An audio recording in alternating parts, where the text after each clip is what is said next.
She discovered she was pregnant the same night she watched the man she loved order an execution. Lena Carter stood frozen in a Chicago parking garage, 6 weeks carrying Dominic Moretti's child, as the gunshot echoed through concrete walls.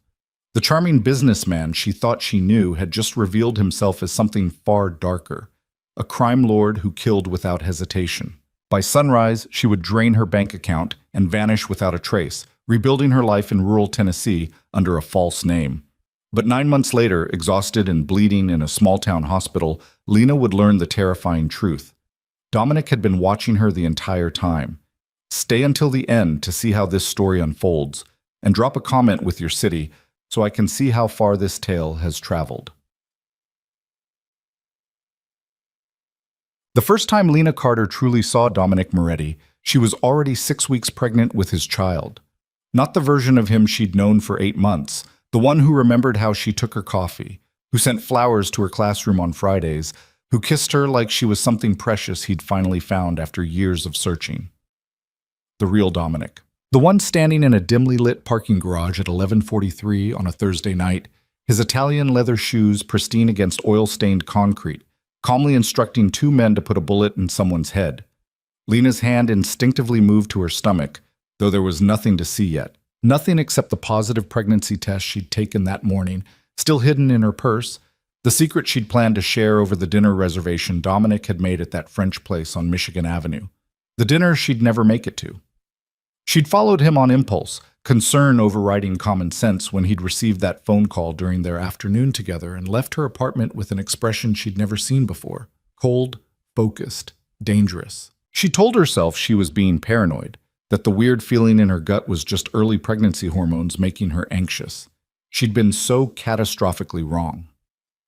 Marcus knew the rules, Dominic's voice carried across the garage, smooth and controlled as always, but lacking any trace of the warmth she'd grown addicted to. He broke them. Actions have consequences. The man on his knees, Marcus apparently, was crying, begging. His words echoed off concrete pillars, desperate pleas that made Lena's throat close up. "Please, Dom, please. I've got kids, man. I've got kids." You should have thought about them before you started skimming from the Northwest Territory. Dominic checked his watch, a Patek Philippe she'd admired countless times, usually right before he'd pull her into bed. We're already behind schedule. Lena's vision blurred. This couldn't be real. This had to be some terrible nightmare, the kind where you wake up gasping and grateful it was only your subconscious playing tricks. But the cold November air biting through her coat was real. The distant sound of traffic from the street above was real. The gun one of Dominic's men pulled from his jacket was horrifyingly, devastatingly real. "Wait," Marcus's voice cracked. "Wait, please." The gunshot was louder than Lena expected, sharper. It punched through the air and seemed to reverberate inside her chest cavity, stopping her heart for one infinite second. Marcus crumpled. And Dominic didn't even flinch. He simply nodded to his men, straightened his cuffs, and turned to leave. Lena stumbled backward, her heels scraping against concrete. The sound was barely audible, but in that moment it might as well have been a scream. Dominic's head snapped in her direction. Their eyes met across 30 feet of underground parking garage, across the chasm of everything she'd believed about him, across the life she'd imagined they might build together. For 3 seconds that stretched into eternity, neither of them moved.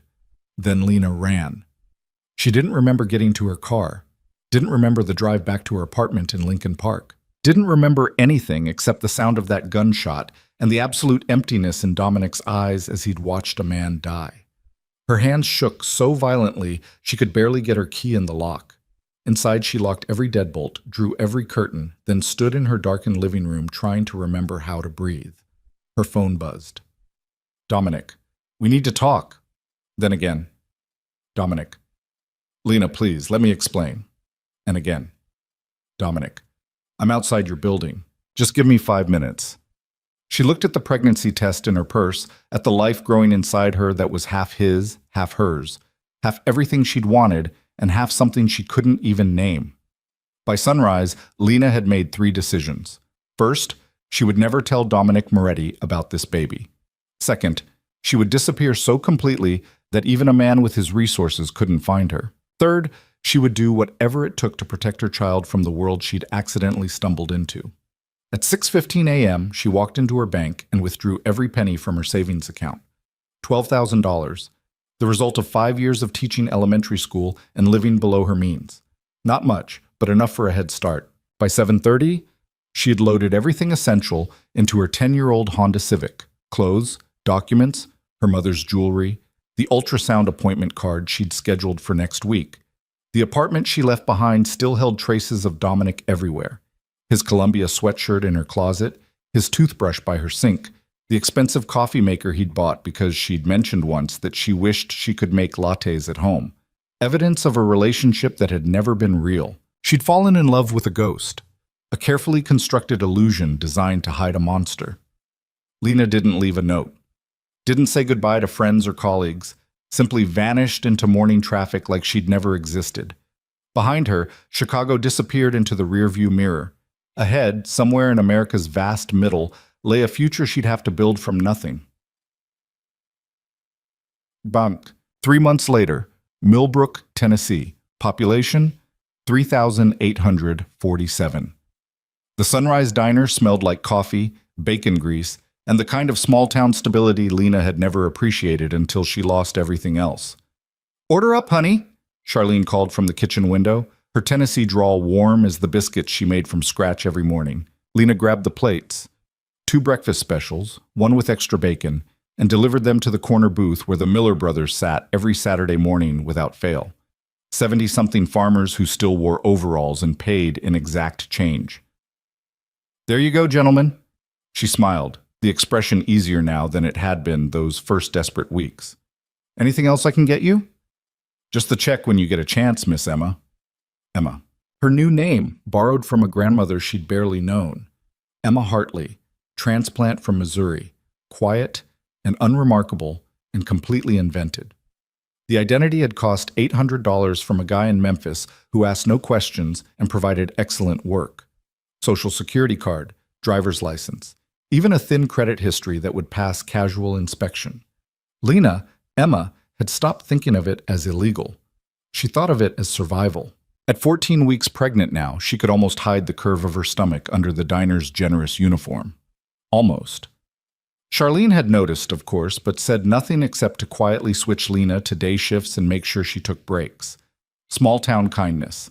The type that asked no questions but offered practical help. Lena had found Millbrook by throwing a dart at a map. Literally. She'd needed somewhere small enough that strangers stood out, but large enough to offer anonymity. Somewhere Dominic would never think to look. The town sat in rural Middle Tennessee, surrounded by rolling hills and horse farms. The kind of place where the most exciting event was the annual 4th of July parade, where newcomers were welcomed with casseroles and nosy but well-meaning questions about where they came from. Lena had kept her story simple. Recent divorce, fresh start, no family to speak of. People had nodded sympathetically and left her mostly alone. Perfect. She'd rented a tiny studio above the hardware store for $400 a month. Charlene had hired her at the diner despite her obvious lack of waitressing experience. A local library had given her internet access to research pregnancy on a budget. For 3 months, she'd rebuilt something resembling a life. And every single day, she waited for Dominic to find her. The bell above the diner door chimed. Lena glanced up automatically, her body still programmed to scan for threats. Just Mrs. Patterson coming in for her usual tea and pie. Lena released a breath she hadn't known she was holding. "You okay, honey?" Charlene appeared beside her, wiping her hands on her apron. "You look like you saw a ghost." "I'm fine." Lena manufactured another smile. "Just tired."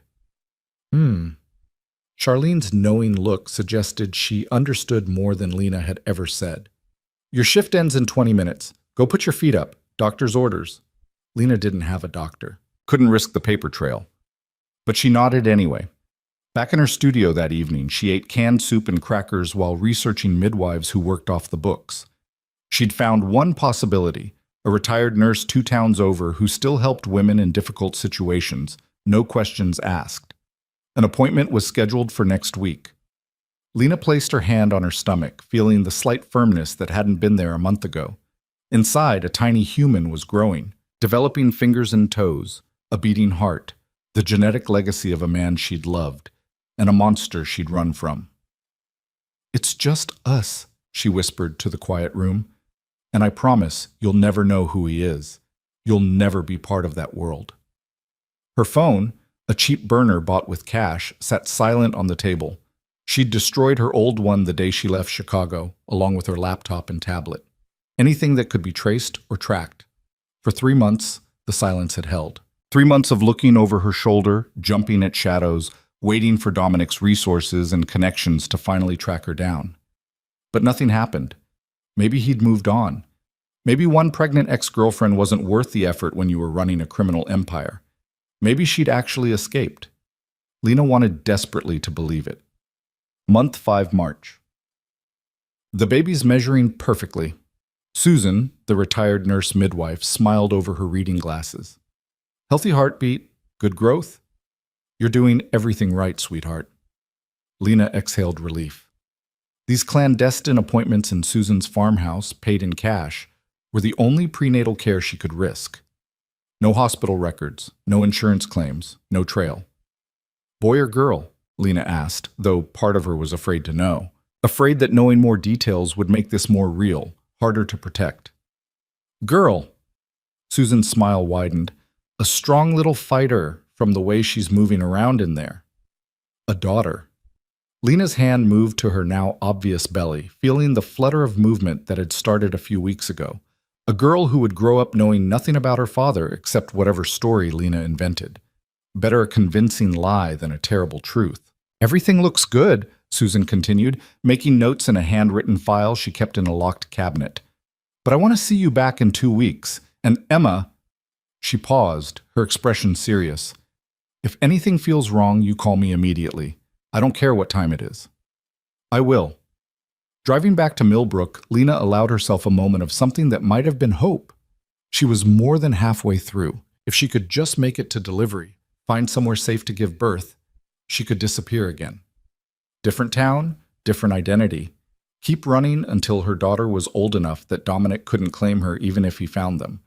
The plan was thin, full of holes, dependent on luck. But it was all she had. Back at the diner, life continued its unremarkable rhythm. Breakfast rush, lunch crowd, early dinner service. Lena's feet ached constantly now, and her back protested the long shifts, but she needed every dollar. "Mail came for you." Charlene handed her an envelope during her break. Lena's heart stopped. She didn't get mail, ever. She'd specifically avoided establishing any kind of paper trail. The envelope was plain white, her name, Emma Hartley, written in unfamiliar handwriting.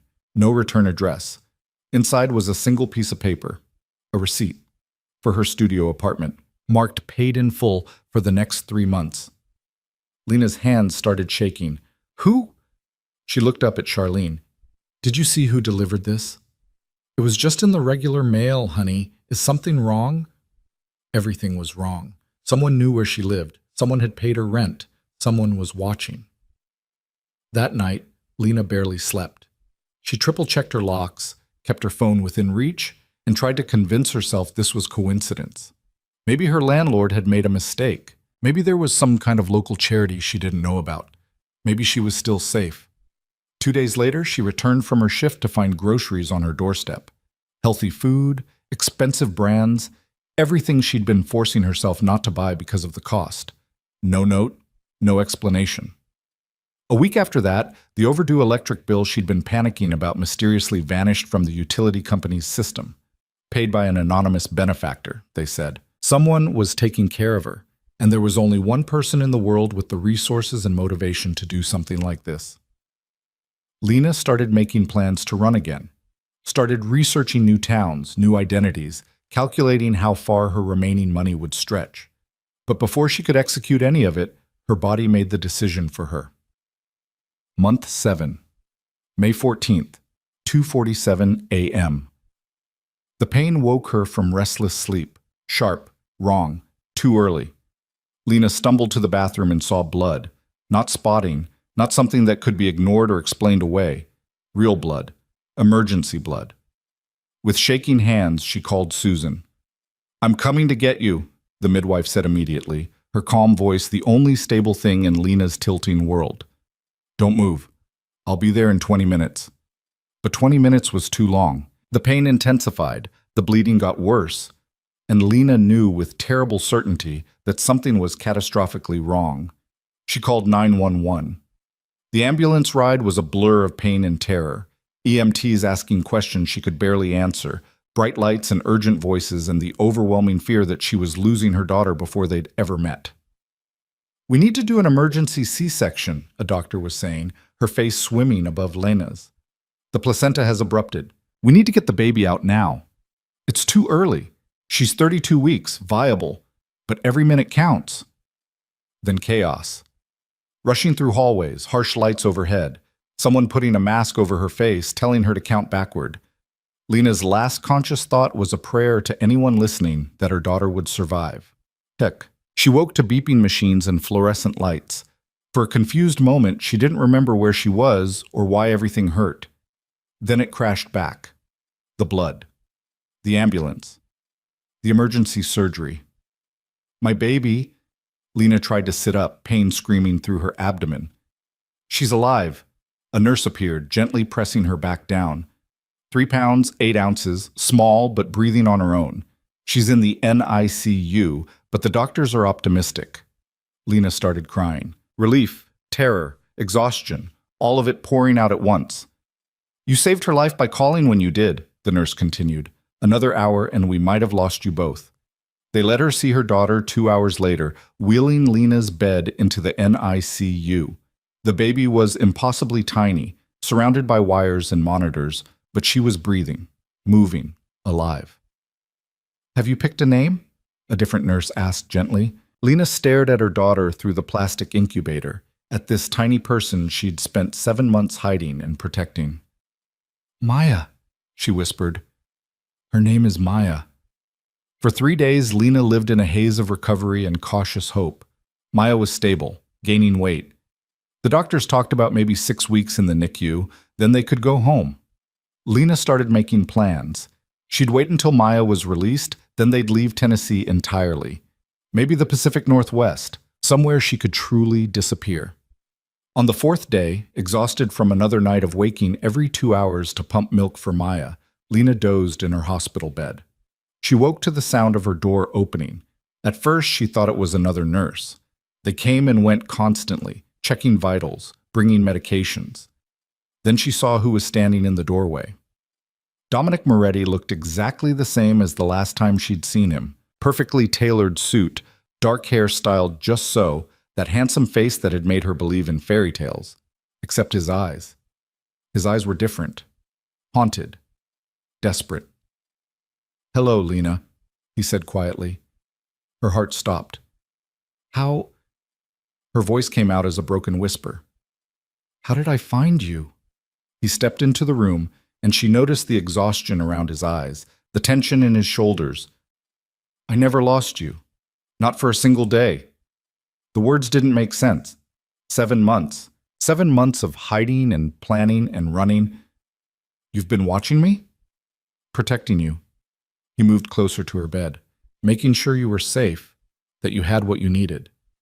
The rent, the groceries, the paid bills, all of it, all along. The baby, Lena's hand instinctively moved to her empty stomach. "Maya," Dominic's expression softened. 3 pounds, 8 ounces. Born at 3:47 a.m. on May 14th. Currently stable in the NICU. He knew everything. Not just that she'd been pregnant, but every detail about their daughter. "I want you to leave." Lena's voice shook. "I want you to walk out of here and never come near us again." "I can't do that." "Yes, you can. You can choose to let us go." "Lena." He sat in the chair beside her bed, uninvited. "Do you know what's been happening in Chicago since you left?" She didn't want to know, didn't want any connection to that world. "Vincent Calabrese has been making moves," Dominic continued anyway. "He knows about you. He's known since the week after you disappeared, and the only reason you're still alive is because I made it very clear what would happen to anyone who touched you." Lena's blood went cold. "You're lying." "I wish I was." He pulled out his phone, showed her a photo. A grainy surveillance image of her in the diner parking lot. This was taken 3 months ago by one of Vincent's crew. They've been tracking you almost as long as I have. Then why? Because I have 50 men positioned around this hospital. Because I've spent the last 7 months ensuring that anyone who came near you ended up in the river. Because keeping you safe has been the only thing that mattered. Lena stared at him, trying to reconcile the man she'd loved with the monster she'd watched kill someone. Trying to understand how both could exist in the same person. "What do you want?" she finally asked. Dominic's jaw tightened. "I want you to come home. Both of you. Where I can protect you properly. Where Maya can grow up safe. She'll grow up in a world where her father murders people. She'll grow up alive," Dominic countered, "which is more than I can guarantee if you try to run again. Vincent won't stop, and there are others. Competitors. Enemies. People who would use you to get to me. As long as you exist, you're a target." This is insane. This is reality. He leaned forward. "You saw something you shouldn't have that night in the garage. You ran, which made you look like a liability, and now you're carrying my child, which makes you leverage. The only way to keep you safe is to bring you into my world completely, as my family. I am not your family. You're the mother of my daughter." His voice cracked slightly on the words. "That makes you family whether you want it or not." Lena closed her eyes, tears sliding down her cheeks. This couldn't be happening. She'd spent 7 months running, 7 months trying to build something safe. All of it had been an illusion. "I can't do this," she whispered. "I can't raise Maya in that world." "Then what's your alternative?" Dominic asked quietly. "Keep running? Hope I can protect you remotely forever? Wait until someone gets past my men and puts a bullet in your head while you're serving coffee?" "Stop. These are the choices, Lena. Come back to Chicago with me. Let me keep you both safe in the only way I know how. Or refuse and spend the rest of your life looking over your shoulder, wondering which day someone will finally get through." She wanted to tell him to go to hell, wanted to believe she could still find a way out, but she'd seen the photo, heard the exhaustion in his voice that suggested 7 months of constant vigilance. "If I agree," she said slowly, "I want terms." Something flickered in Dominic's eyes, surprise, maybe, or hope. "Name them." "I want my own money, my own accounts that you can't touch. I want to finish my teaching degree. And I want Maya to have as normal a life as possible. No exposure to your business, no knowledge of what you really do." "Done." The answer came too quickly, too easily. "You're agreeing to all that?" "Lena." He looked at her with an intensity that was almost painful. "I've spent 7 months keeping you alive from 1,000 miles away. Do you really think I won't agree to whatever terms you set if it means I can do it properly?" "What about love?" The question escaped before she could stop it. "You never mentioned love." Dominic was quiet for a long moment. "I watched you on security cameras for 7 months, he finally said. Saw you working yourself to exhaustion at that diner. Saw you counting pennies in the grocery store, choosing between food and vitamins. Saw you crying alone in that studio apartment, trying to be brave." He paused.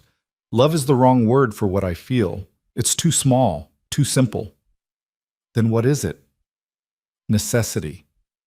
His dark eyes held hers. "You and Maya are my North Star now. Everything else is just noise." It wasn't a declaration of love. Wasn't even close to the romantic future Lena had once imagined. But it was honest. And honesty, she was learning, was worth more than pretty lies. "When?" she asked. "Tomorrow. I've arranged a medical transport. Maya will be transferred to Northwestern's NICU, best in the country. You'll recover at the estate. Everything's ready." Of course it was. He'd probably been planning this since the moment he found out where she was. "And if I say no?" Dominic stood, adjusting his cuffs in that familiar gesture that used to make her heart flutter. "Then I'll station my men around this hospital, around your apartment, around every place you go. I'll protect you from the shadows like I have been. But Lena," he met her eyes, "eventually someone will get through. And when they do, you'll wish you'd accepted my offer." He moved toward the door, then paused. "I've made a lot of choices I'm not proud of," he said quietly. "But keeping you and Maya safe isn't one of them. Think about that." Then he was gone, leaving Lena alone with impossible decisions and no good options. She looked at the photo he'd left on her bedside table, the surveillance image proving she'd never been as hidden as she thought. 7 months of running, and she'd been visible the entire time. Dominic had let her believe she was free, had funded her escape, protected her from the shadows, given her the illusion of choice. Until now. Until the only choice left was the one he'd always intended her to make. Come home, or die trying to stay away. Lena pressed her hand to her aching incision, felt the emptiness where Maya had been, and wondered if she'd ever really had a choice at all. Outside her window, dawn broke over Tennessee. Her last sunrise as a free woman. Tomorrow, she'd return to Chicago. Tomorrow, she'd step into Dominic Moretti's world. Not as his lover, not as his prisoner, but as something far more complicated, the mother of his child, bound to him by biology and circumstance and the terrible mathematics of survival.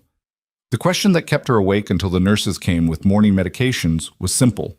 How long until the cage he'd built felt like home? And what would be left of her when it did? The medical transport helicopter touched down on Northwestern Memorial Hospital's rooftop at exactly 3:47 in the afternoon, 24 hours after Dominic's ultimatum. Lena watched through the window as a full medical team rushed toward the aircraft, their coordination suggesting this wasn't their first high-stakes transfer. Maya, still impossibly small in her specialized incubator, was transferred with the kind of precision that came from either extensive practice or significant financial motivation. Probably both. "We've got her, Ms. Carter." The lead neonatologist, Dr. Sarah Chen, according to her badge, offered a reassuring smile. "She'll be in excellent hands. Our NICU is one of the finest in the world." Lena wanted to argue that she was Emma Hartley, not Lena Carter, that her carefully constructed identity should still mean something, but the pretense felt pointless now. Dominic had stripped away 7 months of hiding in a single conversation. Her own ambulance followed 20 minutes later, the ride significantly less dramatic than her emergency arrival in Tennessee. This time she was stable, recovering, just another post-surgical patient being transferred between facilities. Except for the black SUVs that flanked the ambulance on both sides, except for the way the hospital staff moved with military efficiency, except for the unmistakable presence of armed security disguised as orderlies and maintenance workers. Dominic's protection wasn't subtle, it was absolute. Northwestern's private wing was nothing like the small-town Tennessee hospital. Here, everything gleamed with expensive modernity. The room they wheeled her into was more luxury hotel suite than medical facility. Hardwood floors, elegant furniture, windows overlooking Lake Michigan. A gilded cage, just as promised. "Someone will be up with your belongings shortly," a nurse informed her. "And Mr. Moretti left instructions that you're to have anything you need, anything at all." Lena nodded numbly. What she needed was to wake up from this nightmare, to rewind 7 months and never follow Dominic into that parking garage, to have the luxury of ignorance. But time only moved forward. The door opened again 30 minutes later. Not a nurse this time. Dominic entered carrying a designer bag Lena recognized as prohibitively expensive. He set it on the chair, his movements careful, almost cautious. "Your things from Tennessee are being packed and shipped," he said. "But I thought you might want some immediate necessities." Lena stared at the bag. "I don't want your money." "It's not about want. It's about need." He gestured to her hospital gown. "When you're cleared to leave this room, you'll need clothes. When Maya comes home, she'll need a nursery. These are logistics, Lena, not gifts." "Everything with you is a transaction." Something flickered across his face. "Not everything." She wanted to ask what he meant, but exhaustion was pulling at her. The surgery, the transfer, the complete upheaval of everything she'd built, it was too much. "I want to see Maya," she said instead. "The doctors want you to rest for a few more hours. Then I'll take you to her myself." "I don't need your permission." "No." Dominic moved closer to her bed. "You need your strength.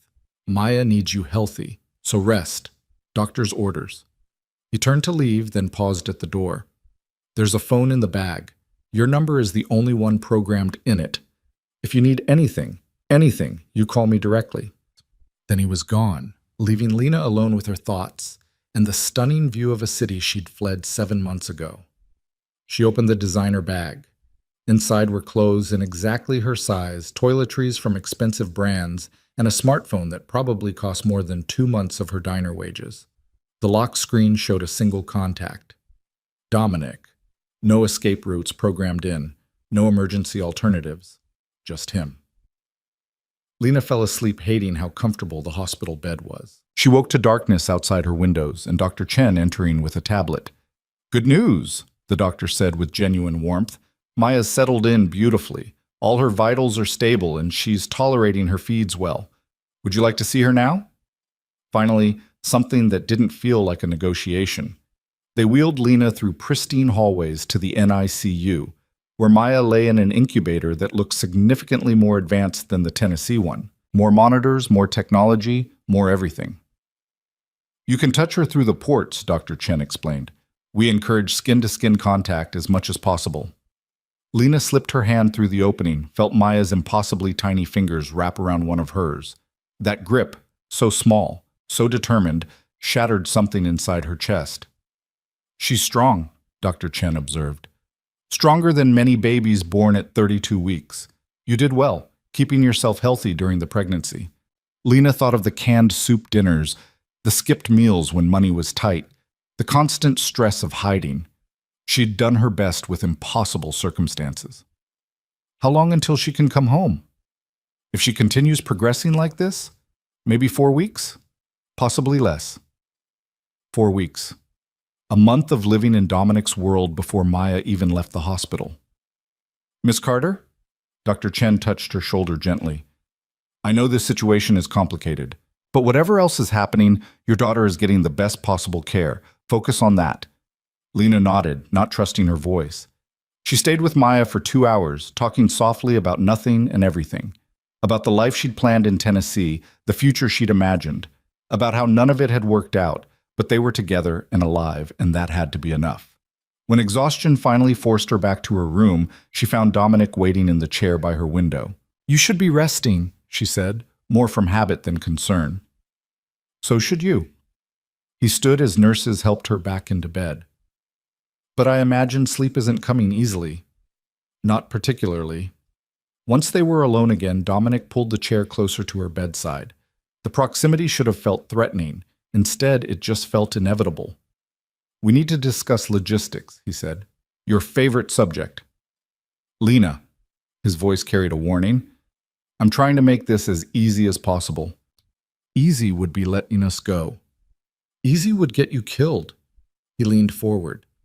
"Vincent Calabrese isn't the only threat. There are 3 other families who would love nothing more than to use you as leverage against me. And now that Maya exists, the stakes are exponentially higher." Lena's hand instinctively moved to her incision. "What exactly do these people want?"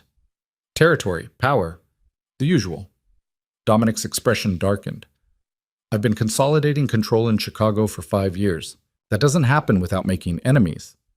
So your solution is to make me and Maya targets by association?" "My solution is to make you untouchable." He pulled out his phone, showed her a photo of a massive estate behind iron gates. "This is where you'll live. 30-acre compound in Lake Forest. 24-hour security, state-of-the-art surveillance, staff vetted by people I trust with my life." The house looked like something from a magazine, beautiful and cold and completely removed from anything Lena had ever known. A prison with nice landscaping. A home with protection.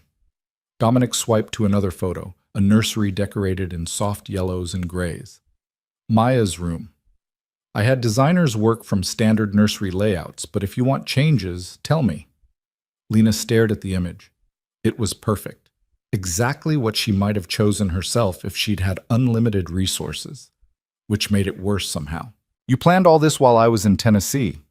"I planned for every possible scenario," Dominic corrected. "This was always the most likely outcome." "You mean you always intended to force me back?" "I intended to keep you alive." His jaw tightened. Everything else was secondary. Lena closed her eyes, trying to organize her thoughts into something coherent. "What happens when Maya gets older, when she starts asking questions?" "We tell her the truth, age appropriately." "The truth that her father runs a criminal empire?"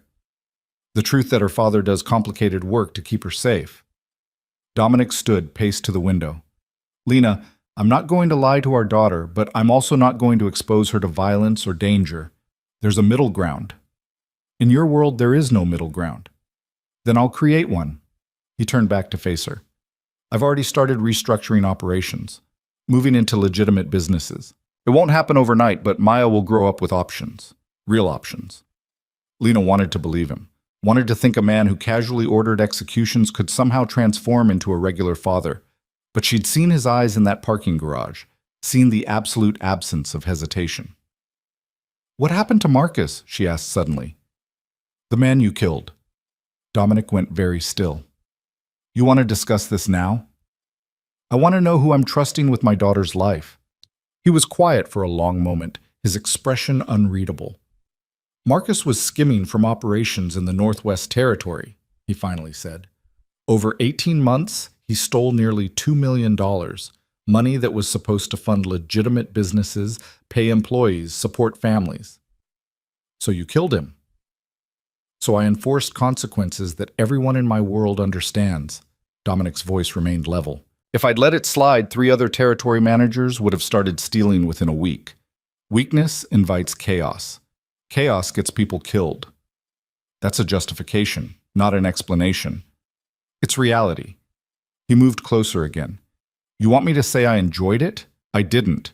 You want me to say I regret it? I don't. Marcus knew the rules. He broke them. What happened next was inevitable. Lena felt sick. Not because of what he'd done, she'd had 7 months to process that, but because of how calmly he explained it, how thoroughly he believed his own logic.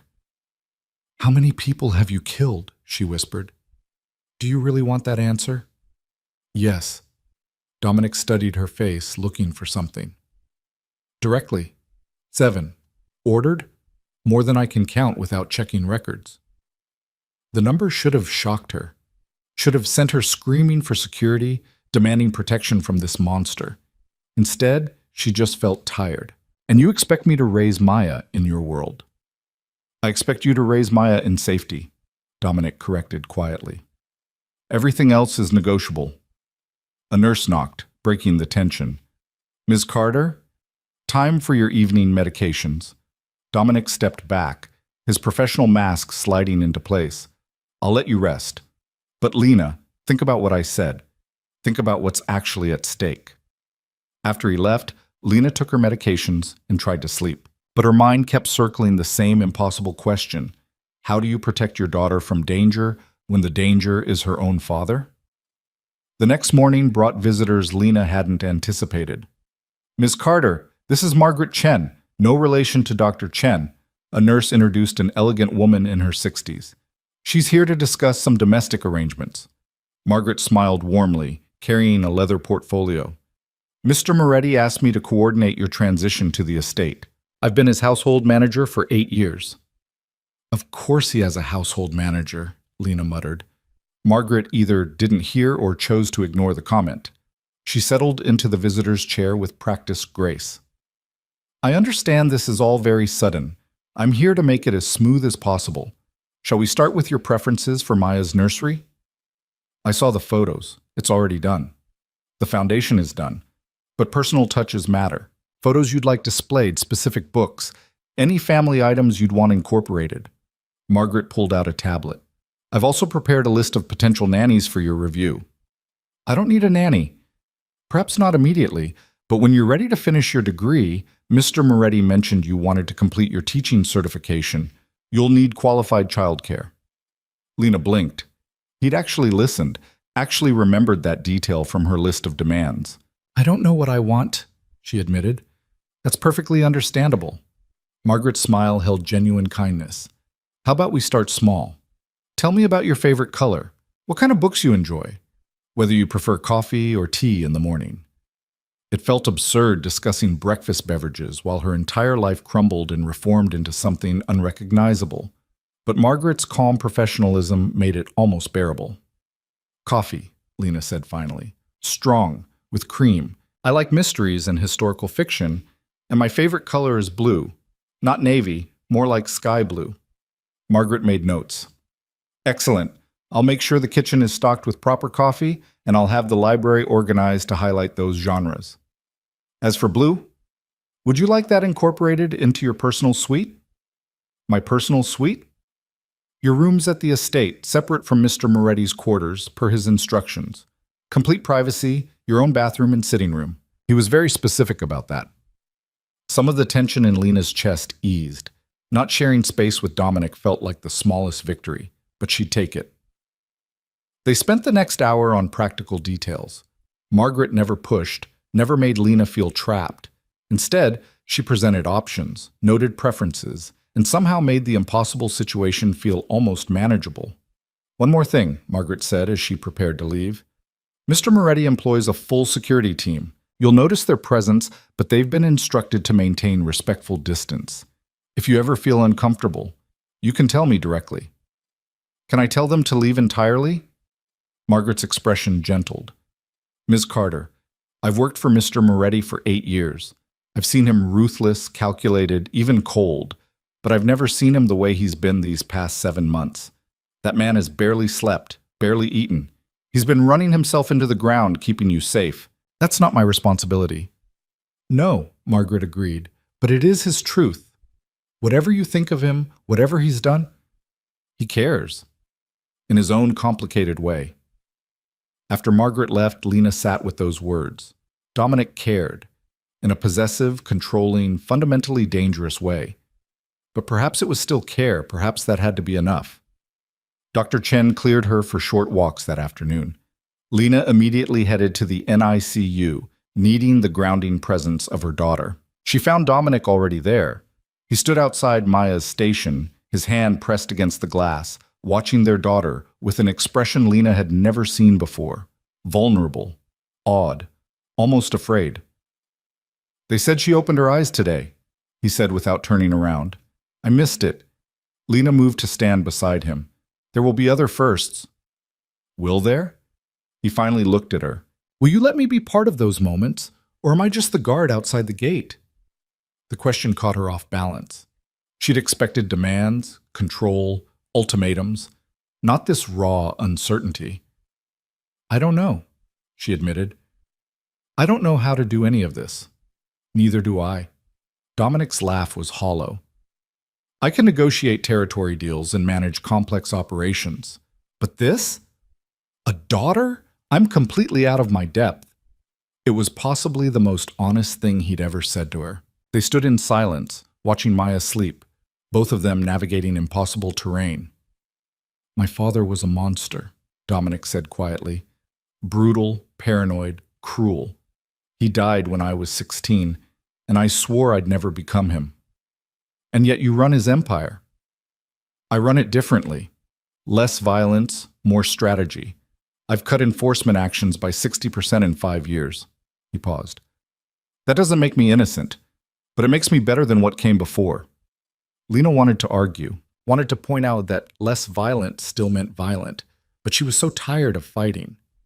What do you want from me, Dominic? Really? He turned to face her fully. I want you to give us a chance, not to love me.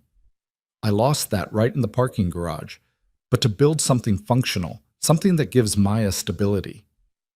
Functional, Lena repeated. What a romantic goal. Romance got us into this situation. Maybe practical will get us through it. There was logic in that, terrible as it was. I have conditions, Lena said. More than what I listed yesterday. Name them. I want weekly meetings where we discuss Maya's care. Equal say in decisions about her life. And I want you to be honest with me, always. No more surveillance I don't know about. No more secrets. Dominic considered this. Agreed, with one addition. What? You stop planning to run. His dark eyes held hers. I know you, Lena. You're already looking for exits, calculating escape routes. Stop. Commit to trying this, and I'll commit to earning your trust. It felt like a trap, like a green would seal her fate forever. But looking at Maya through the glass, Lena realized her fate was already sealed. The moment she'd decided to keep this baby, she'd bound herself to Dominic Moretti. The only question was whether she'd fight that reality or find a way to survive it. 6 months, she said. I'll give this 6 months. But if it's not working, if Maya's in danger or I can't handle your world, we renegotiate. Fair enough. Dominic extended his hand. Lena stared at it. Shaking his hand felt symbolic, binding, but refusing felt childish. She took his hand, His grip was warm, firm, careful. 6 months, he agreed. They were released from the hospital 3 days later. Maya would remain in the NICU for a few more weeks, but Lena was cleared to recover at home. Home. The word felt foreign applied to Dominic's estate. The drive to Lake Forest took 40 minutes, black SUVs flanking them on both sides. Lena watched Chicago's skyline give way to wealthy suburbs, manicured lawns, the kind of prosperity she'd never imagined being part of. The estate was even more impressive in person. Iron gates opened onto a long driveway lined with old-growth trees. The house itself was modern but warm, all windows and stone in elegant proportions, nothing like a crime lord's fortress. Everything like a family home. Margaret met them at the door. "Welcome, Ms. Carter. Everything's ready for you." Inside was even more overwhelming. High ceilings, hardwood floors, art that was probably worth more than Lena's childhood home, but also comfortable furniture, soft lighting, fresh flowers in every room. "Your suite is on the second floor east wing," Margaret explained, leading them up a curved staircase. "Mr. Moretti's quarters are west wing, completely separate. The nursery is between them." Of course it was. Symbolic territory division with Maya as the middle ground. Lena's rooms took her breath away. Sky blue accents everywhere. Throw pillows, curtains, a soft rug. Bookshelves already filled with mysteries and historical fiction. A window seat overlooking gardens that probably required a full-time staff. "If anything isn't to your liking, we can change it immediately," Margaret assured her. "It's perfect," Lena whispered, then hated herself for meaning it. Dominic appeared in the doorway. "I'll let you settle in. Dinner's at 7 if you're feeling up to it. Otherwise, I can have something sent to your room." He left before she could respond, his footsteps echoing down the hallway. Lena sank onto the impossibly comfortable bed and tried not to cry. This was her life now. Beautiful rooms and designer clothes and a daughter in the hospital. Safety purchased with her freedom. Protection that felt like possession. But Maya would be safe. Fed, clothed, educated, protected from every threat Dominic's world could generate. That had to matter more than Lena's lost independence. That had to be enough. Dinner that first night was surprisingly normal. Dominic joined her in a casual dining room, not the formal one Margaret had shown her, and they ate pasta while discussing Maya's progress. "Dr. Chen thinks she might be ready in 3 weeks instead of 4, Dominic said. "She's exceeding every milestone." "She's a fighter." Lena pushed food around her plate. "She gets that from both of us, unfortunately." "Unfortunately?" 2 stubborn people trying to raise a child. That's going to be complicated. Dominic's mouth quirked. "Probably. But complicated is better than easy. Easy means someone gave up." They fell into careful routine over the following days. Mornings at the hospital with Maya.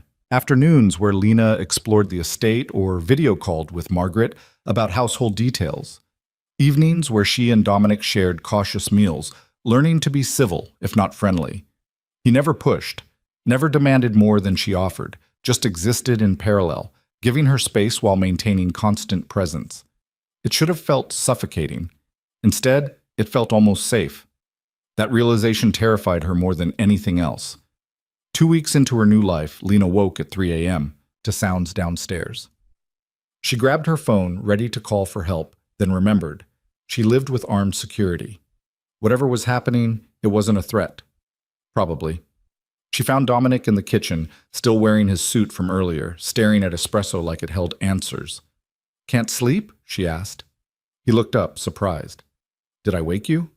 "No, I'm still adjusting to the quiet." She moved to the coffee maker. "Want a real cup instead of that tiny torture?" "I didn't know you knew how to use an espresso machine."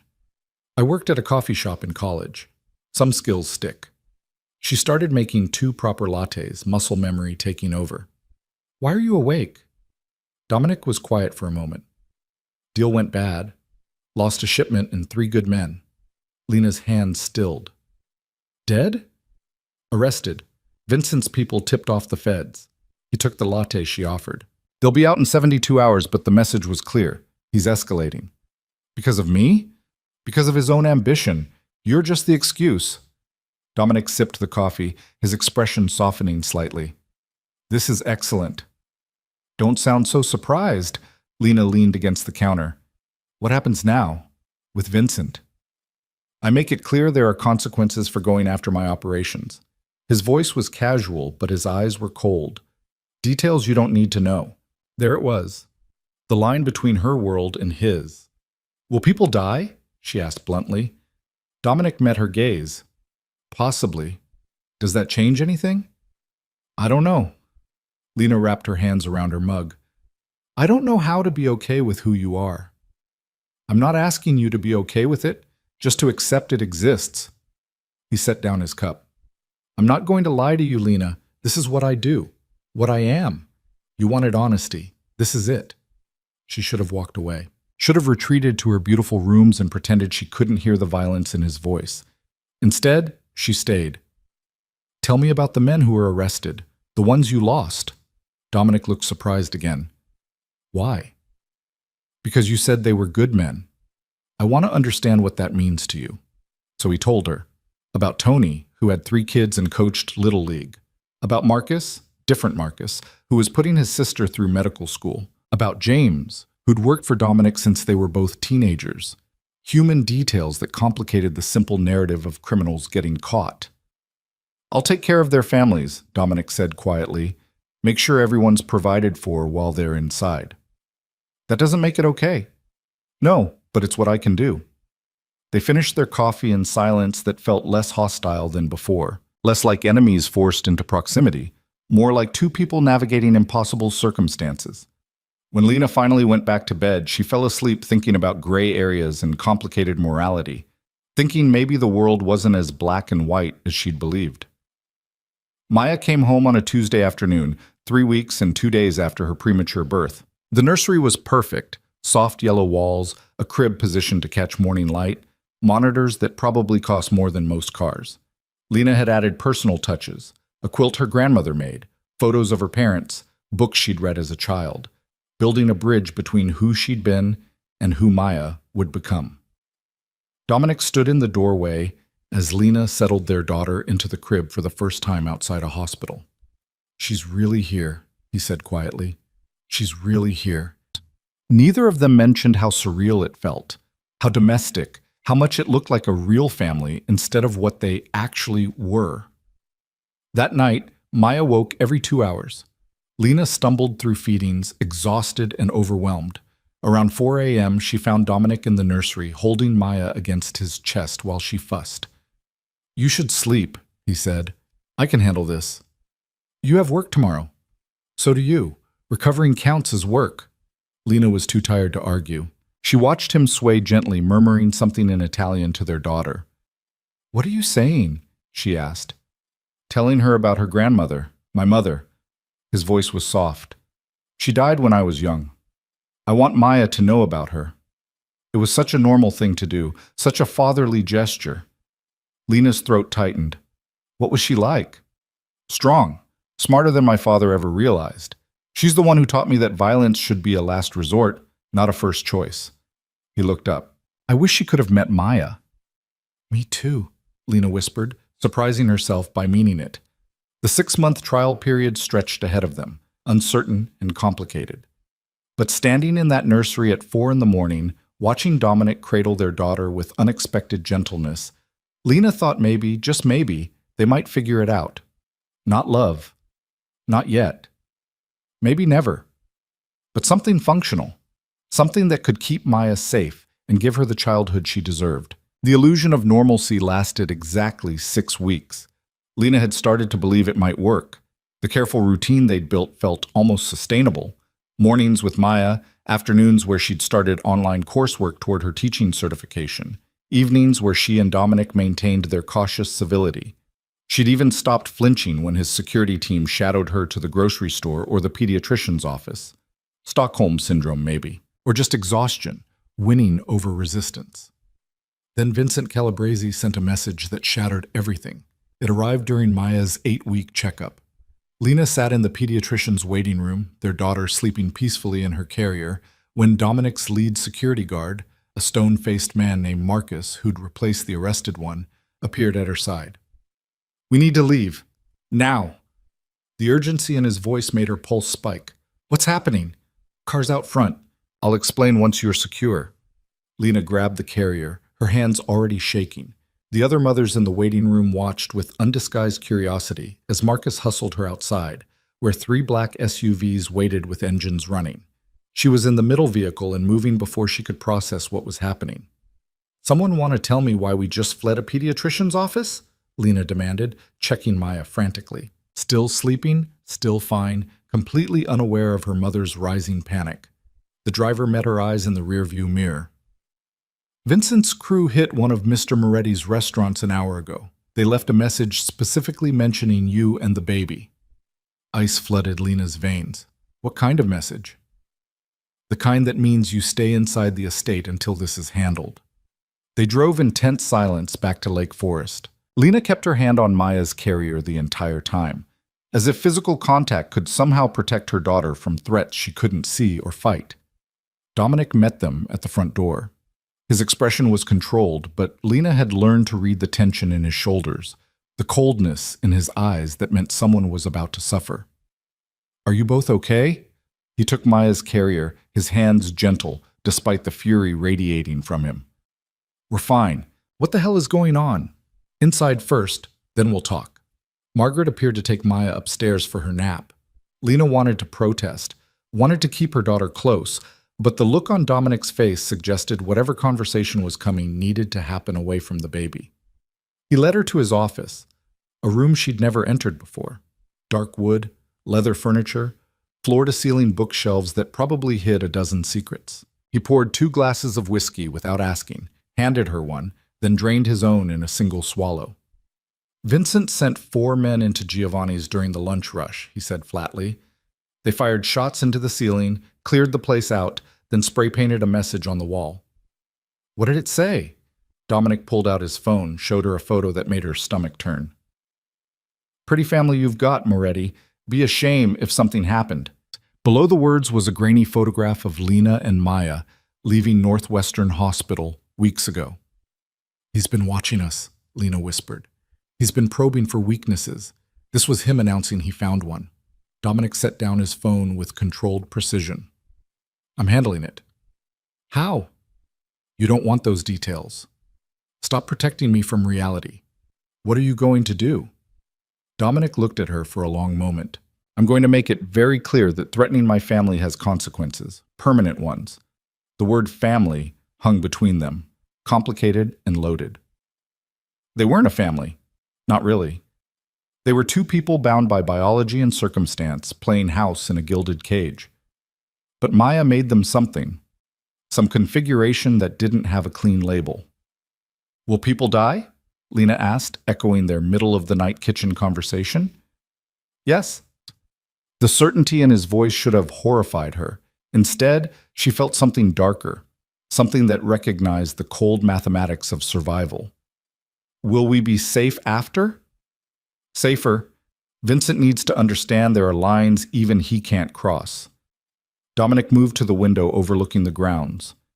"I've been trying to de-escalate for months, but he's interpreting restraint as weakness. So you're going to show him strength. I'm going to show him annihilation." He turned back to her.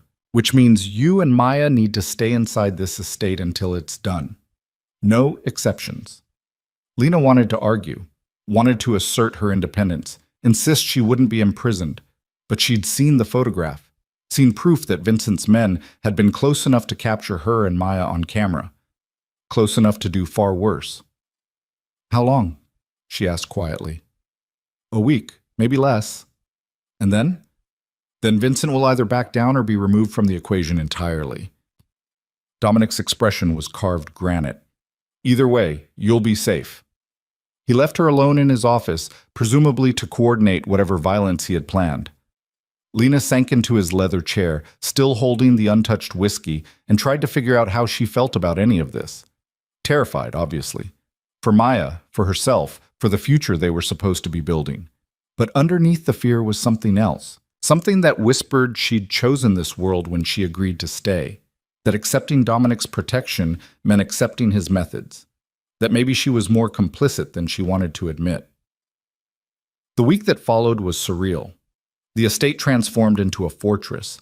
Additional security appeared, patrols doubled, every entrance monitored with military precision.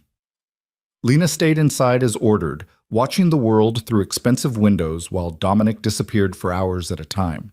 He never told her where he went or what he did, just returned late each night, exhausted and distant, checking on Maya before retreating to his separate wing. On the fourth day, Lena found him in the nursery at 2 a.m., holding their sleeping daughter with an expression that looked like grief. "You should be in bed," she said softly. "Couldn't sleep." He didn't look up. "Keeps running through my head what could have happened if Vincent had been bolder, if he'd made a move before I had security in place." Lena moved closer. "But he didn't." This time, Dominic's voice was raw. "There will always be a next threat, Lena. Always someone looking for leverage. That's what it means to be part of my world." "I know." "Do you?" He finally met her eyes. "Because you can still leave." "I meant what I said about the 6-month trial. If this is too much—" "And go where?" Lena interrupted. "Back to hiding in small towns, waiting for the next threat to find me? At least here Maya has protection." "Maya has protection anywhere I am, but you deserve more than a life defined by my enemies." It was possibly the most selfless thing he'd ever said to her. The admission that keeping them close might be selfish rather than practical. "What happened today?" Lena asked. "With Vincent." Dominic was quiet for a moment, carefully placing Maya back in her crib. "We had a conversation. He understands the boundaries now." "Did anyone die?" "Not today." The non-answer was answer enough. Whatever Dominic had done, it had involved enough violence to send a message without triggering all-out war. "I should feel guilty," Lena said. "That violence is being done in my name." "But you don't." "No." She met his gaze. "Does that make me a terrible person?" "It makes you honest." Dominic moved toward the door, paused.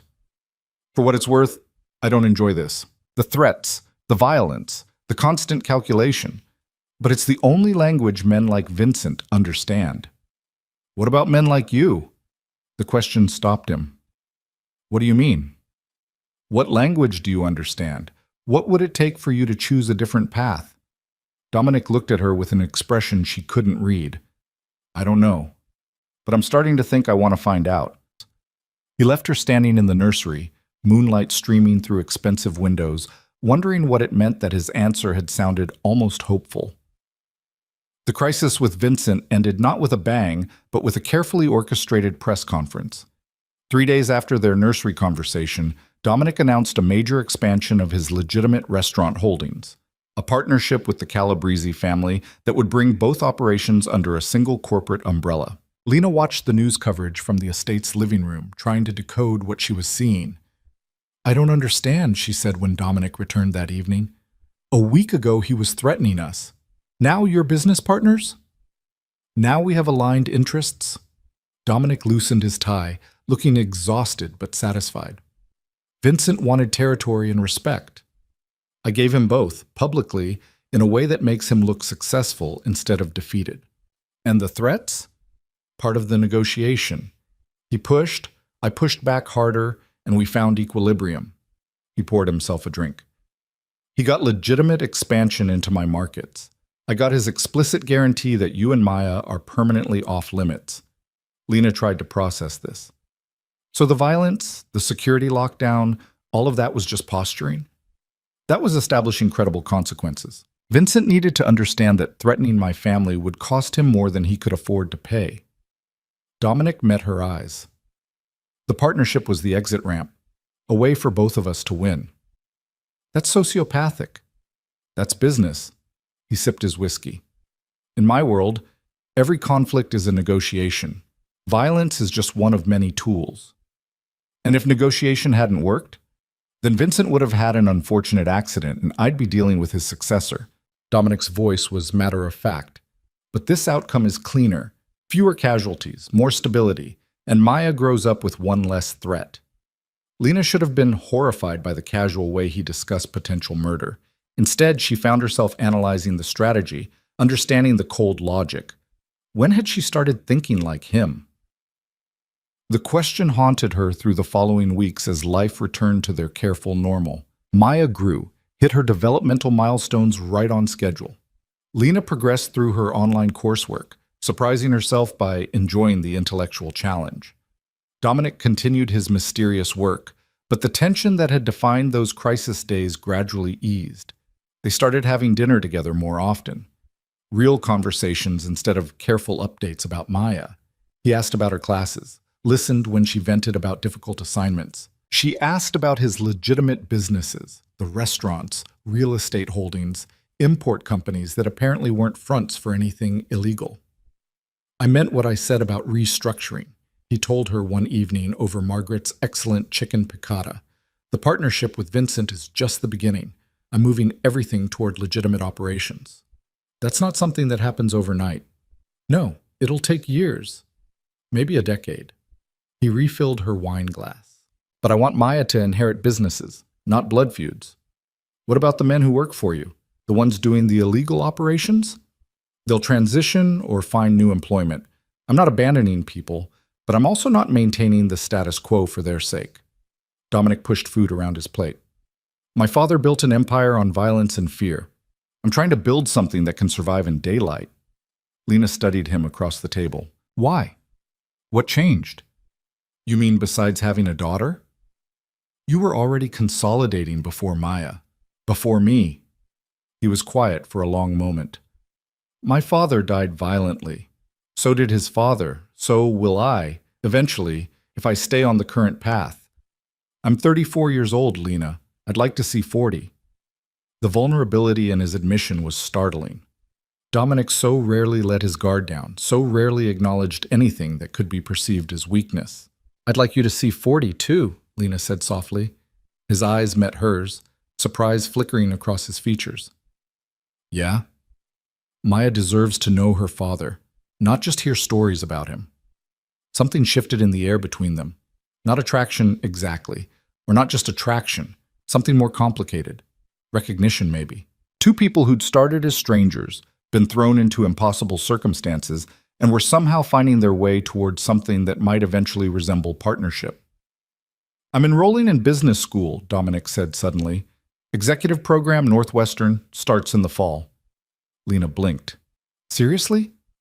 If I'm going to run legitimate operations, I should probably understand legitimate business practice. He smiled slightly. The irony isn't lost on me. Dominic Moretti, MBA candidate. Would have thought. Certainly not anyone who knew me 5 years ago. He stood, began clearing dishes. But people change. Circumstances change them. Lena watched him move around the kitchen with unexpected domesticity. This man who ordered executions and negotiated with crime lords was doing dishes in an apron that said, "World's Best Dad," Margaret's idea of humor. Can I ask you something? She said. Always. That night in the parking garage. If I hadn't seen it, would you have ever told me? Dominic stopped, his hands still in soapy water. Eventually. Maybe not the details, but yes. I couldn't have married you without you understanding who I really was. We're not married. No, but I was planning to ask. He dried his hands, turned to face her. Before you saw Marcus. I had a ring.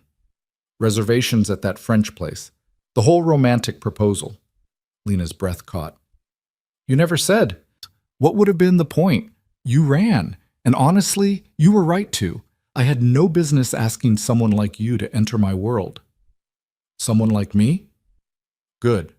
Honest. The kind of person who teaches children and believes in redemption. Dominic's expression was complicated. You deserved better than what I could offer. Past tense? I don't know. He moved closer. I'm trying to become someone worthy of what you deserve, but I don't know if that's possible. But Lena stood, closing the distance between them. I'm not the same person I was 8 months ago. Running and hiding changed me. This, she gestured at the kitchen, the estate beyond, is changing me more. Into what? I don't know yet. She was close enough now to see the flecks of gold in his dark eyes. But I'm tired of pretending I'm a hostage here. I made choices too. I stayed when I could have kept running. I'm raising Maya in your world when I could have fought harder for alternatives. Lena, let me finish. She took a breath. I'm not ready to forgive what you are. I might never be. But I'm starting to understand it. And that's something. Dominic looked at her like she was something precious and terrifying. What are you saying? I'm saying the 6-month trial period ends in 2 weeks, and I'm not leaving. You're sure? No. Lena laughed shakily. I'm not sure about anything except that Maya needs stability, and this is the safest place for her. Everything else we figure out as we go. That's not much of a foundation. It's what we have. He reached out slowly, giving her time to pull away, and tucked a strand of hair behind her ear. The gesture was gentle, almost reverent. I'm going to spend the rest of my life trying to deserve this choice, he said quietly. Don't make promises you can't keep.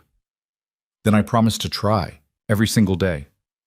Lena let herself lean into his touch, just for a moment. It wasn't love, wasn't even close to the simple romance she'd imagined with the man she thought he was. But it was real, complicated and flawed and built on truth instead of illusion. Maybe that was enough to build on. The following weeks brought unexpected developments. Margaret presented Lena with a detailed financial portfolio, accounts in her name, investments, a trust fund for Maya that Dominic had established. This is too much, Lena protested, staring at numbers that seemed impossible. It's yours, Margaret said firmly. Mr. Moretti was very specific. Complete financial independence, no strings attached. He can't access these accounts even if he wanted to. Why would he do this? Margaret's smile was knowing. Because he's trying to prove you're here by choice, not coercion. The money should have felt like a bribe. Instead, it felt like freedom. Real freedom, backed by resources that meant she could leave tomorrow if she chose. The fact that she didn't want to was its own revelation. Lena started accompanying Dominic to his legitimate business meetings. At first just to observe, to understand what he actually did beyond the vague descriptions. But gradually, her input became valued. Her teaching background gave her insight into training programs. Her outsider perspective highlighted inefficiencies longtime employees had stopped seeing. You're good at this, Dominic said after she'd presented a restructuring plan for one of his restaurant chains. Have you thought about business school yourself? I'm trying to finish my teaching certification. You could do both.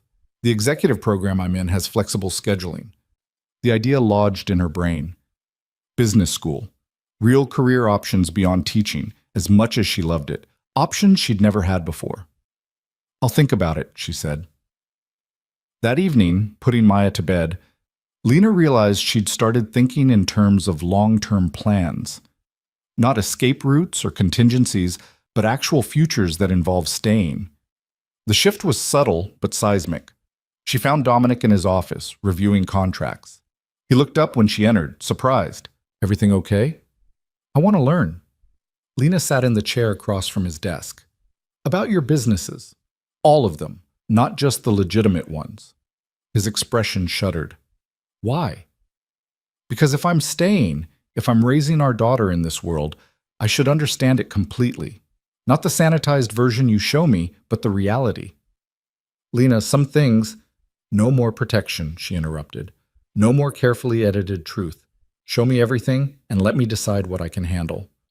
Dominic studied her for a long moment. You might not like what you see.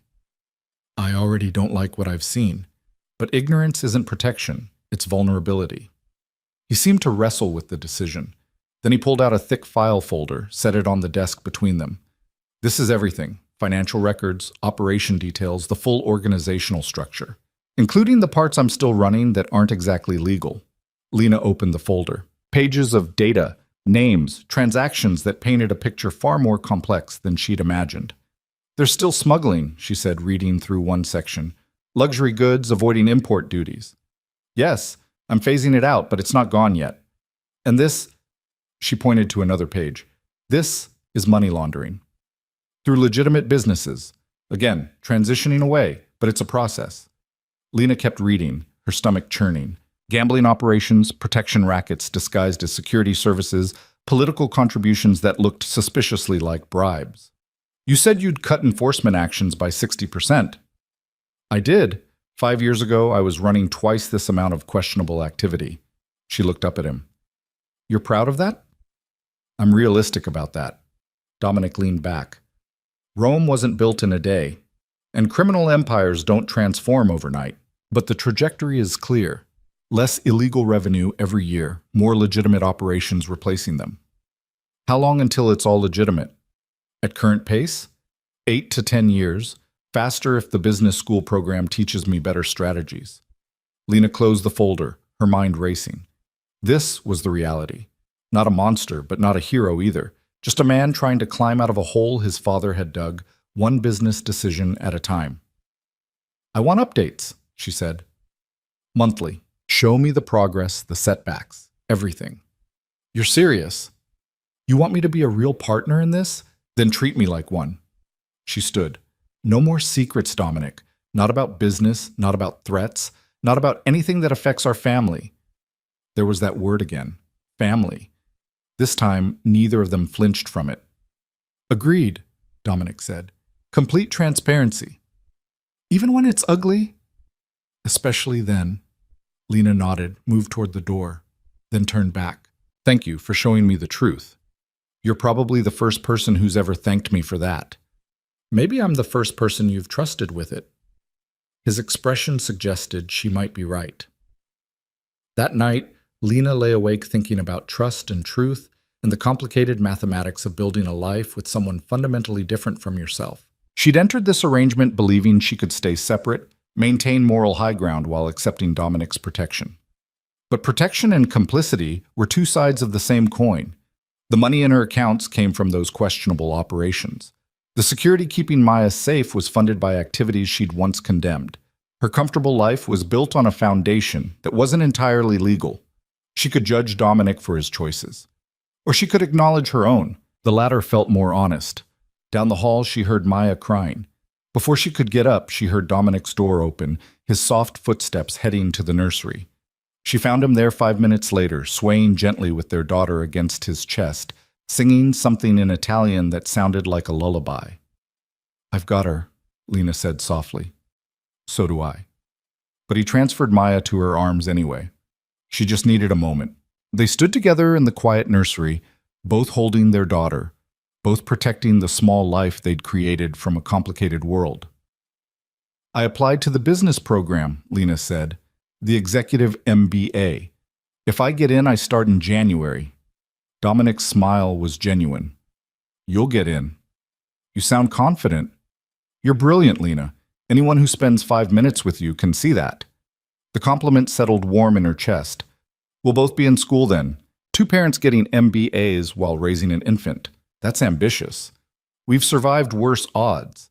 He was right. They'd survived her running, his finding her, threats from rivals, and the complete collapse of everything they'd thought they knew about each other. Business school seemed almost easy by comparison. I'm glad I stayed, Lena admitted quietly. Yeah? Yeah. She looked up at him over Maya's sleeping form. I'm still angry about the parking garage. Still struggling with who you are. But I'm glad we're trying. Me too. They put Maya back in her crib together, their movements synchronized from weeks of shared parenting. At the door, Dominic paused. Lena, for what it's worth, I'm sorry. For the way we started, for the circumstances that brought us here. You deserved better. Maybe. She considered this. But deserving better and finding something worth keeping aren't mutually exclusive. His expression suggested she'd surprised him again. Is that what this is? Worth keeping? I think it might be. Ask me again in another 6 months. Deal. He left her in the nursery doorway, moonlight painting everything silver. Lena looked at her sleeping daughter, at the beautiful room in the beautiful house protected by complicated men and questionable methods. Worth keeping, she'd said. The truth was more nuanced. This life wasn't what she'd imagined or wanted. But it was real, built on honest foundation instead of romantic illusions. And maybe, just maybe, that made it stronger than what she'd lost. Downstairs, she heard Dominic moving around his office, working late again, building his legitimate empire one contract at a time, trying to become someone worthy of the choice she'd made. Lena went back to her room, climbed into expensive sheets, and slept without nightmares for the first time in months. The cage had been real. But somewhere along the way, someone had left the door open, and she'd chosen to stay inside anyway. That fragile peace lasted 3 months before reality came crashing back with devastating force. Maya was 5 months old, thriving and perfect, when Lena walked into Dominic's office unannounced and found him destroying his phone with methodical violence. He slammed it against the desk repeatedly, glass shattering, the expensive device reduced to fragments in seconds. She'd never seen him lose control like this. "What happened?" she asked, instinct keeping her in the doorway rather than approaching. Dominic looked up, his eyes wild in a way that made her heart stop. "Federal investigation.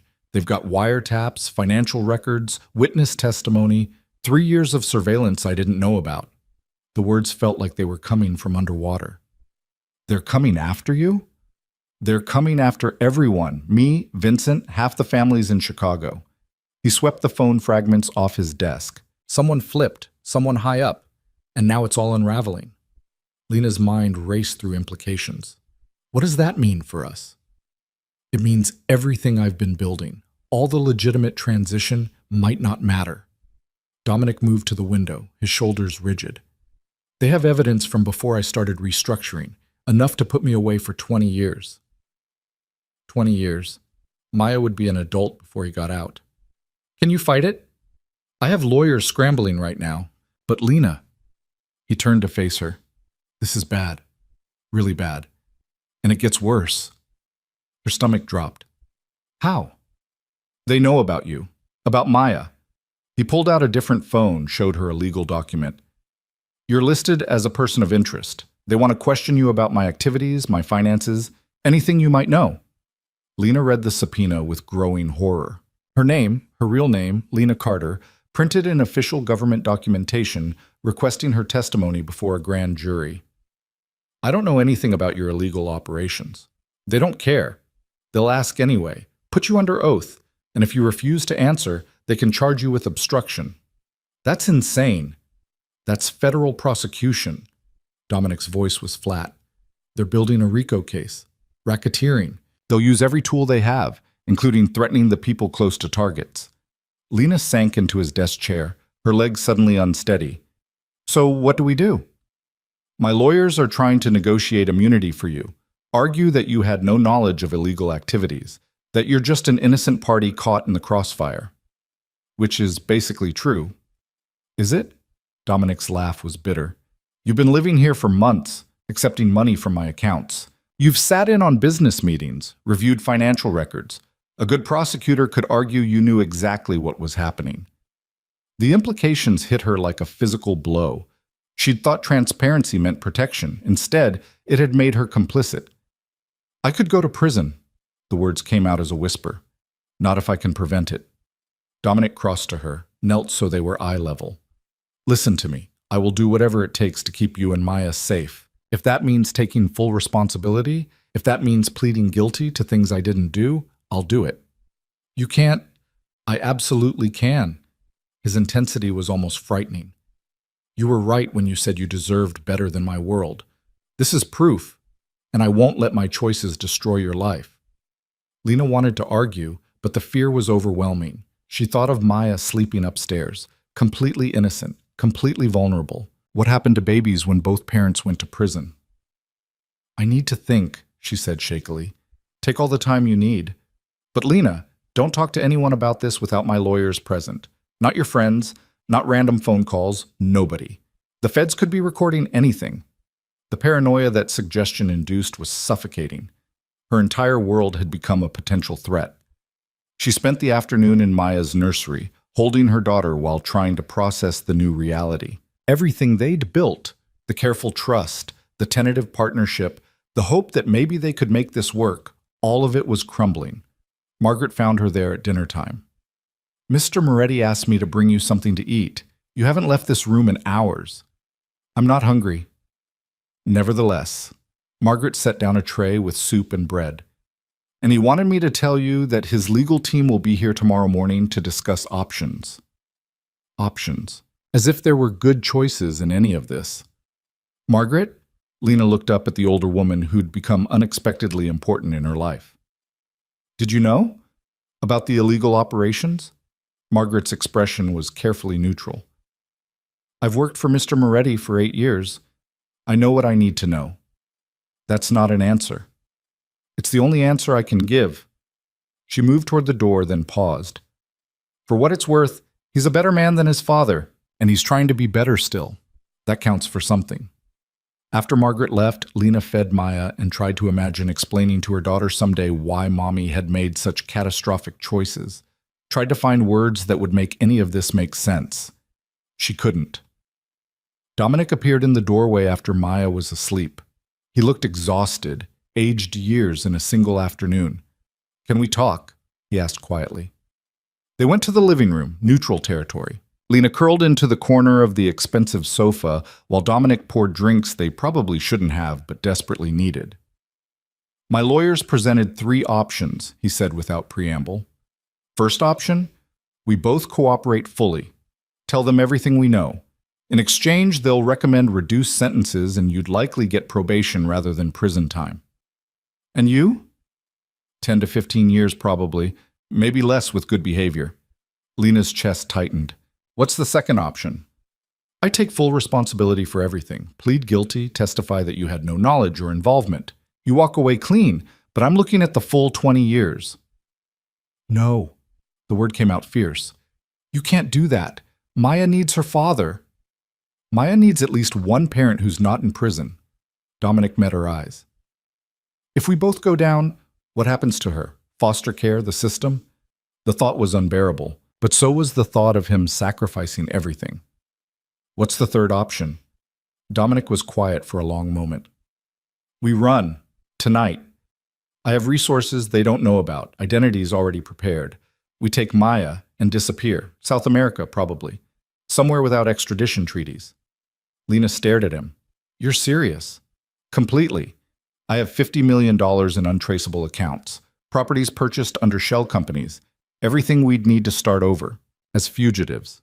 As a family. Somewhere safe." He leaned forward. "I know it's insane. I know it means giving up everything here. But at least we'd be together." The proposal should have been horrifying. Instead, Lena found herself actually considering it. What did they have in Chicago except investigations and threats? What kind of life could they build while looking over their shoulders for federal agents? "If we run, we can never come back," she said slowly. "No." Maya would grow up stateless. No real education, no normal life. "We could provide education, and normal is overrated." Dominic's voice took on an edge of desperation. "Lena, I've spent the last 8 hours gaming out every scenario. This is the only one where we all stay together and free. It's also the one where we're looking over our shoulders forever. We're already doing that here." He had a point. The last 3 months of relative peace had been an illusion. They'd still been surrounded by threats, just different ones. "I need more than a few hours to decide something this massive," Lena said. "We have 48 hours before the grand jury convenes. After that, running becomes significantly harder.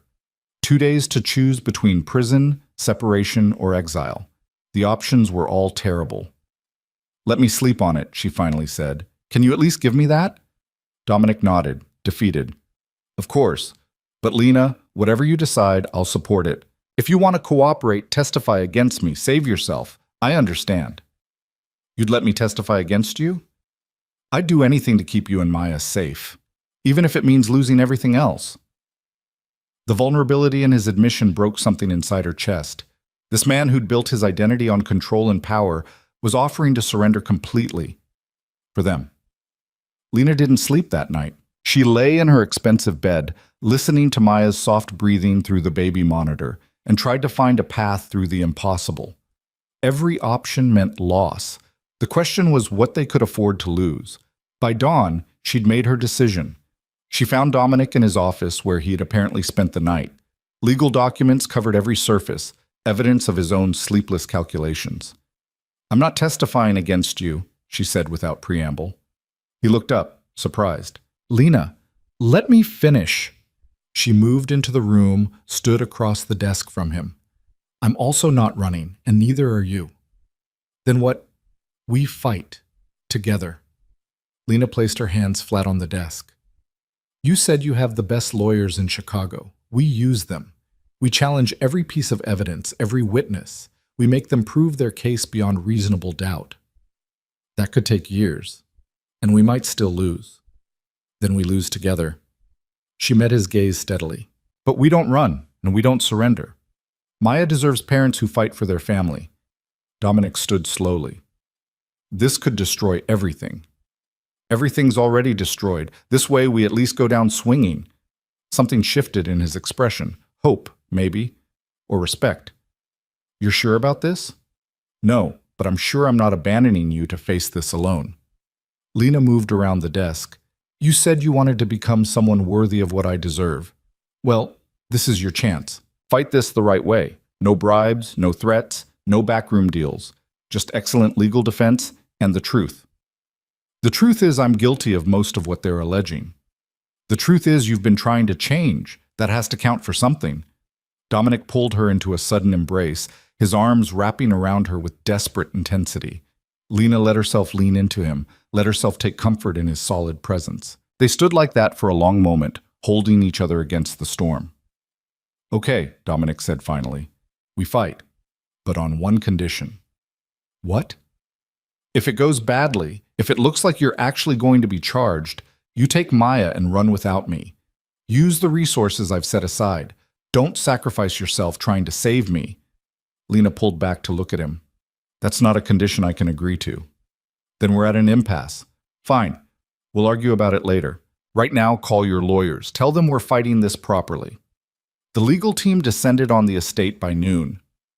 4 attorneys, 2 investigators, and enough briefcases to stock a law library. They took over the dining room, transforming it into a war room. The good news, the lead attorney, a fierce woman named Patricia Chen, who was apparently Margaret's sister, announced, is that most of their case relies on witness testimony from people with credibility issues. Criminals making deals to reduce their own sentences. And the bad news, Lena asked? They have financial records showing money laundering through several of Mr. Moretti's businesses. That's harder to dismiss. Patricia spread documents across the table. But if we can show these were legitimate transactions that happen to involve cash-heavy businesses, restaurants, for instance, we might create reasonable doubt. What about the wiretaps? Dominic asked. We're challenging those on Fourth Amendment grounds. If we can get them suppressed, half their case disappears. The attorneys talked for 3 hours, outlining strategy, identifying weaknesses in the prosecution's case, building their defense. Lena listened with growing understanding of just how complex this would be. Ms. Carter, Patricia turned to her, you're listed as a person of interest, but we believe we can prevent actual charges. Your relationship with Mr. Moretti is recent, you have no criminal history, and we can demonstrate you had no involvement in business operations before this year. What if they offer me a deal to testify against him? They will absolutely offer you that. And you need to be prepared to refuse convincingly. Patricia's expression was serious. If you accept immunity and then lie or omit information, you can be charged with perjury. If you tell the truth about what you know, which isn't much, you undermine their case against Mr. Moretti. So your best option is to invoke your Fifth Amendment right against self-incrimination and refuse to answer questions.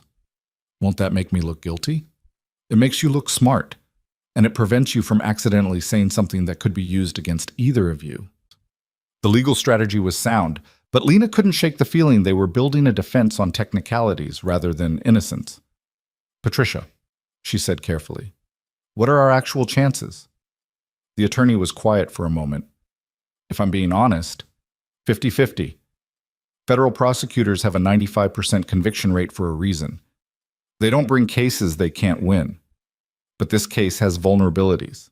And Mr. Moretti has resources to fund a real defense. So we have a fighting chance. 50-50. A coin flip that would determine whether Maya grew up with her father or visiting him in prison. The legal proceedings began with brutal swiftness. Grand jury indictments came down the following week. Dominic was charged with racketeering, money laundering, and conspiracy. Bail was set at $5 million, which he posted immediately. Lena wasn't charged, but the subpoena for her testimony arrived the same day. Remember, Patricia coached her before the grand jury appearance. You can refuse to answer any question by invoking the Fifth Amendment. They'll pressure you, suggest that only guilty people take the Fifth, but don't be intimidated. It's your constitutional right. Sitting in the federal building's waiting room, Lena felt like she was living someone else's nightmare. The other witnesses waiting to testify looked hardened, experienced with the criminal justice system. She was a kindergarten teacher who'd made catastrophically bad choices. The grand jury room was intimidating, serious-faced citizens, a stern prosecutor, everything designed to make witnesses feel small and exposed. Ms. Carter, you're aware you're under oath, the prosecutor began. Yes. How long have you been in a relationship with Dominic Moretti? I invoke my Fifth Amendment right against self-incrimination and respectfully decline to answer. The prosecutor's expression hardened.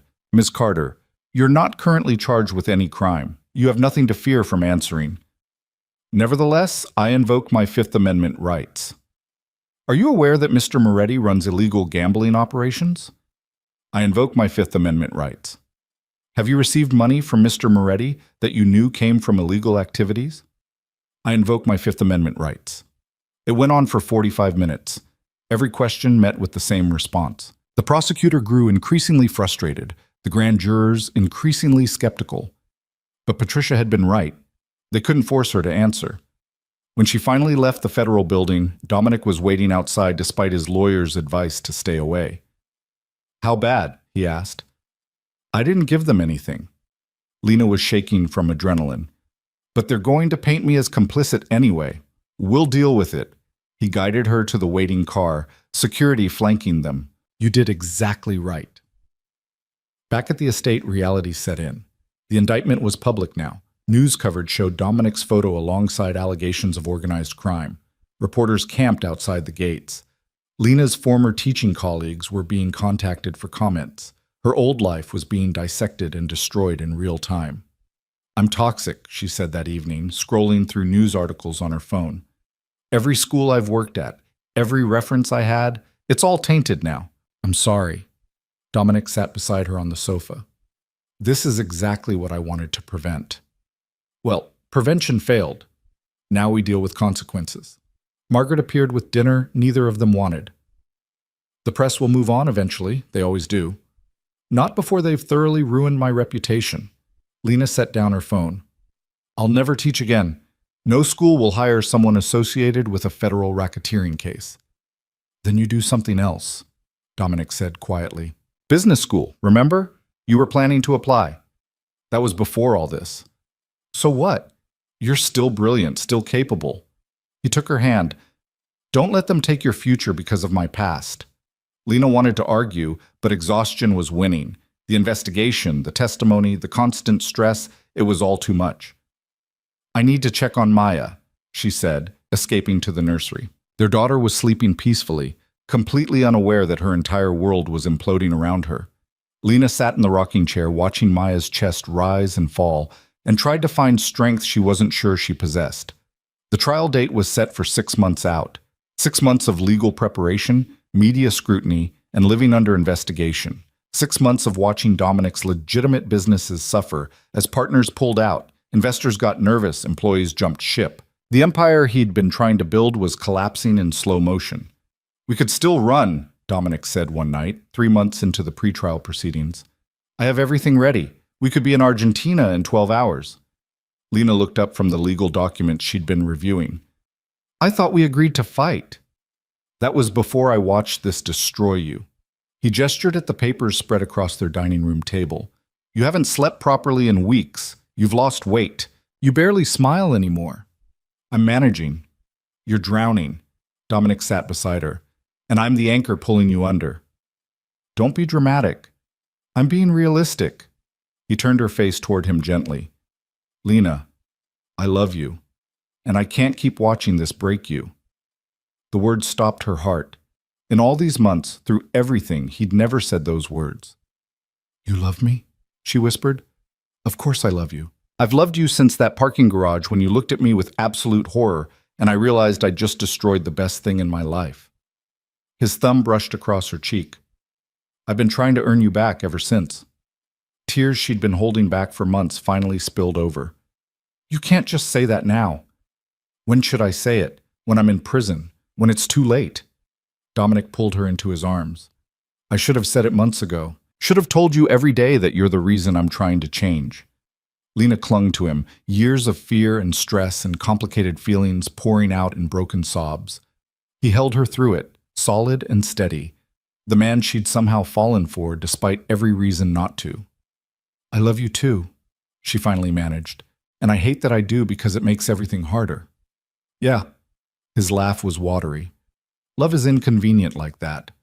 They stayed wrapped together until Maya's crying summoned them both to the nursery. They took care of their daughter and practiced tandem, both of them exhausted but functioning. "We're going to get through this," Lena said as they put Maya back down. "Together?" "Together." She took his hand. "No running. We fight, and whatever happens, we face it as a family." There was that word again, but this time it didn't feel complicated or forced. It felt true. The months until trial crawled by with agonizing slowness. Patricia and her team built their defense, found weaknesses in witness testimony, challenged evidence. But the prosecution was relentless, adding charges, bringing in new witnesses, building a case that looked increasingly damning. "They're offering a plea deal," Patricia announced 3 weeks before trial. 20 years reduced to 12 with good behavior. You'd be out while Maya's still in high school. Dominic looked at Lena. "What do you think?" "I think 12 years is a lifetime." She turned to Patricia. "What happens if we go to trial and lose?" "He's looking at 40 years minimum, multiple charges, consecutive sentences." 40 years. Maya would be middle-aged before he got out. "But if we win," Lena pressed, "if we win, he walks away clean." All charges dropped. 50-50 odds, a coin flip between freedom and lifetime imprisonment. "We go to trial," Dominic said firmly. Patricia nodded. "Then we better make damn sure we win." The final 3 weeks were a blur of preparation. Witness interviews, strategy sessions, mock trials where they practiced every scenario. Lena sat through it all, learning the legal system's intricacies, understanding just how much was at stake. The night before trial, she found Dominic in Maya's nursery. "Couldn't sleep?" she asked softly. "Memorizing her face." He looked up from where he sat watching their daughter. "In case tomorrow goes badly." Lena joined him, both of them committing this moment to memory. Maya at 8 months old, healthy and perfect and completely innocent. "Whatever happens tomorrow," Lena said quietly, "she'll know you fought for her. For us. Will that be enough?" "It'll have to be." They sat in the nursery until dawn, holding each other and their daughter, preparing for a trial that would determine everything. The future had never felt more uncertain, but for the first time since that parking garage, Lena felt like they were facing it honestly. No more illusions, no more hiding. Just two people who loved each other and their child, fighting with everything they had against impossible odds. Win or lose, they'd do it together. That had to count for something. The federal courthouse felt like a cathedral built to intimidate. Marble floors, soaring ceilings, the weight of justice carved into every column and cornice. Lena sat behind the defense table, Maya sleeping in a carrier at her feet, and tried to control her breathing as the jury filed in. 12 strangers who would decide their future. Dominic sat beside Patricia, his expression calm in a way Lena had learned meant he was anything but. His hand found hers under the table, squeezed once. Whatever happened next, they'd face it together. The prosecution's opening statement was devastating. 3 hours of evidence presentation, witness lists, financial records that painted Dominic as exactly what he'd been. A crime lord who'd spent years building an empire on illegal operations. The prosecutor, a sharp-eyed man named Davidson, spoke with absolute certainty. "The evidence will show that Dominic Moretti knowingly and willfully engaged in a pattern of racketeering activity, that he laundered money through legitimate businesses, that he orchestrated illegal gambling operations, smuggling rings, and protection rackets across Chicago, and that he did all of this while presenting a respectable face to the community." Lena watched the jury's faces. Some looked sympathetic. Most looked convinced. When Patricia stood for the defense's opening, the courtroom went quiet. "Everything the prosecution just told you is partially true," she began, and Lena's heart stopped. Dominic Moretti did inherit a criminal organization. He did run operations that violated federal law. But here's what they won't tell you. For the past 5 years, he's been systematically dismantling that empire, transitioning to legitimate businesses, reducing illegal activity by over 60%, trying to become something better than what his father left him. Patricia pulled up financial records on the courtroom monitors. You'll see legitimate restaurant chains, real estate holdings, import companies that comply with every regulation. You'll see a man who enrolled in business school to learn how to run legal operations. You'll see documented evidence of transition, not expansion. She turned to face the jury directly. The prosecution wants you to judge my client based on who he was. I'm asking you to consider who he's becoming, because transformation isn't a crime. Trying to change isn't illegal, and a man shouldn't spend his life in prison for trying to climb out of a hole his father dug. It was a gamble. Admitting guilt to some charges while arguing mitigation. But watching the jury, Lena saw a few faces shift from certain to considering. Maybe they had a chance after all. The trial stretched across 3 brutal weeks. Prosecution witnesses, former employees, rival gang members, people who'd taken deals to testify, painted vivid pictures of Dominic's criminal activities. Each one felt like a nail in their coffin, but Patricia was relentless in cross-examination. Mr. Castellano, you're testifying in exchange for what exactly? Reduced sentence, 5 years instead of 20. And you were arrested for what crime? Embezzlement. I stole from Mr. Moretti's operations. So you're a proven thief and liar, and we're supposed to believe your testimony about my client? Patricia's voice was sharp. How much of what you're saying is true versus what prosecutors told you to say to get your deal? Objection. Davidson stood.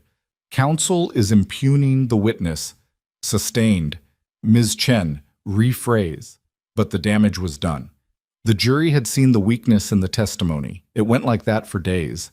Patricia systematically dismantled credibility, showed inconsistencies, revealed the deals and motivations behind each witness. The prosecution's case started looking less like ironclad evidence and more like a house of cards built on unreliable testimony. Then came the financial records.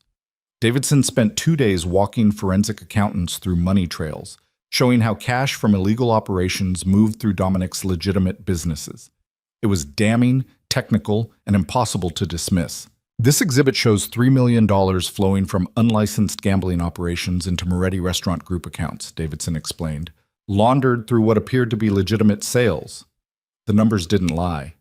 The pattern was clear. Patricia's counter was brilliant. She brought in her own forensic accountant who showed the same records from a different angle.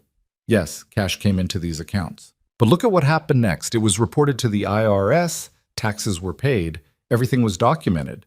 If Mr. Moretti was trying to hide illegal proceeds, why would he pay taxes on them? Because paying taxes creates the appearance of legitimacy, Davidson started. Or because he was actually trying to transition illegal operations into legal ones, converting cash businesses into legitimate revenue streams. Patricia pulled up more records.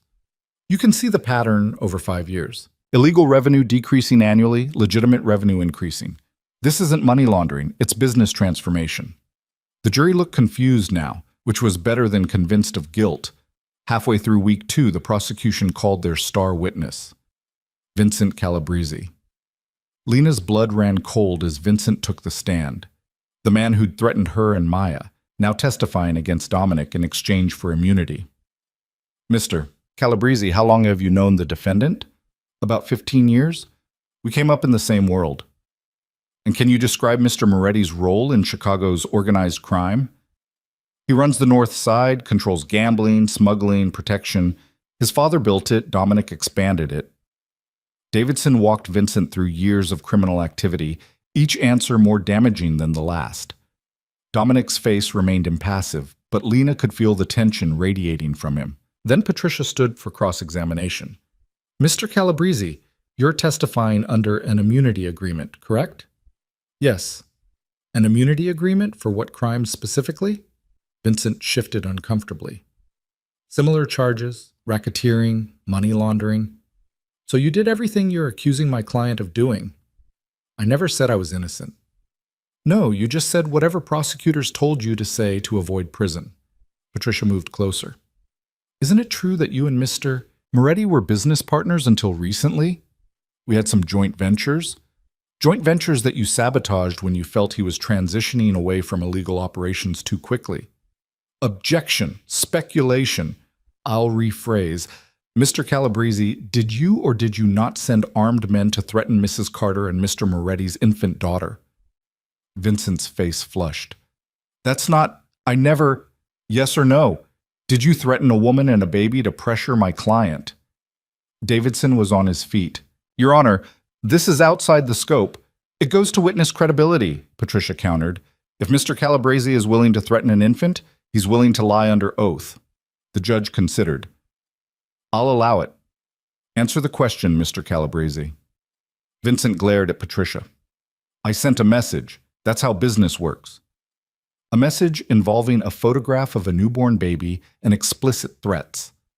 And now you're testifying against the father of that child in exchange for immunity. The jury should understand your motivations aren't exactly pure. The cross-examination continued for hours.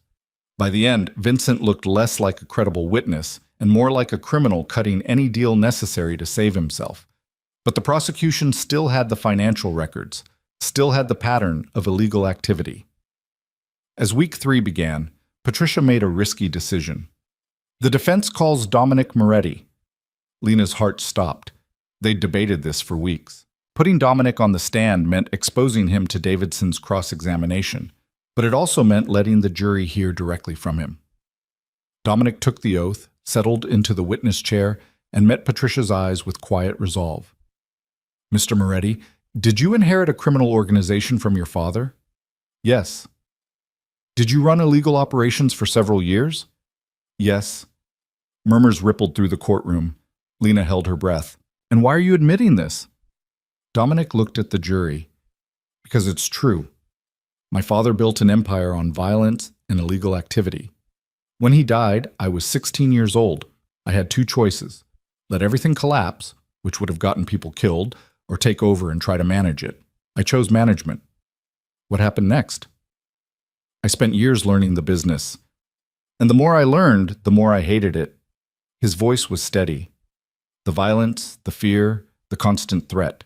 I watched good people get hurt because of decisions my father made decades ago, and I decided I wanted different. Patricia pulled up financial records. Can you explain these documents?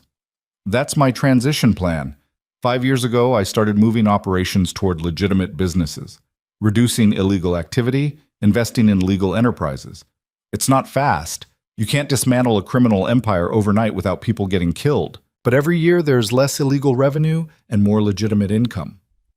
Why not just walk away completely? Because I'm responsible for about 200 families. People who work in my restaurants, my import companies, my real estate holdings. If I just abandoned everything, they'd lose their livelihoods. And the violent people who'd fill the power vacuum would make my father look merciful. Patricia walked him through years of business decisions. The partnership with Vincent that reduced violence. The restaurant expansion that created legitimate jobs. The enrollment in business school. Mr. Moretti, why should this jury believe you're actually changing? Dominic's eyes found Lena in the gallery. Because I have a daughter, and I want her to inherit businesses, not blood feuds. I want her to know her father as someone who built things, not destroyed them. Then Davidson stood for cross-examination, and the real battle began. Mr. Moretti, you testified that you reduced illegal activity, but you didn't eliminate it, did you? Not yet, no. So you continued to break federal law while claiming to transition.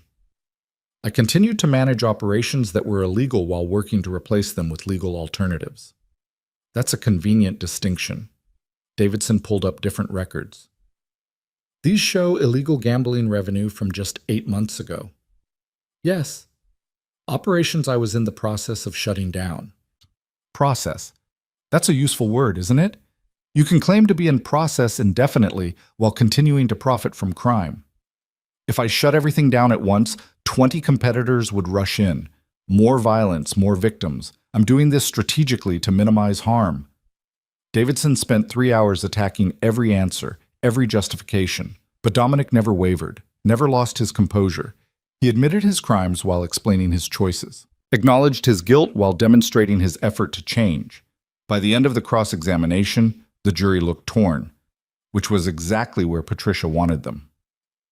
Closing arguments came on day 19. Davidson painted Dominic as a criminal who'd gotten caught and was now claiming reformation to avoid consequences.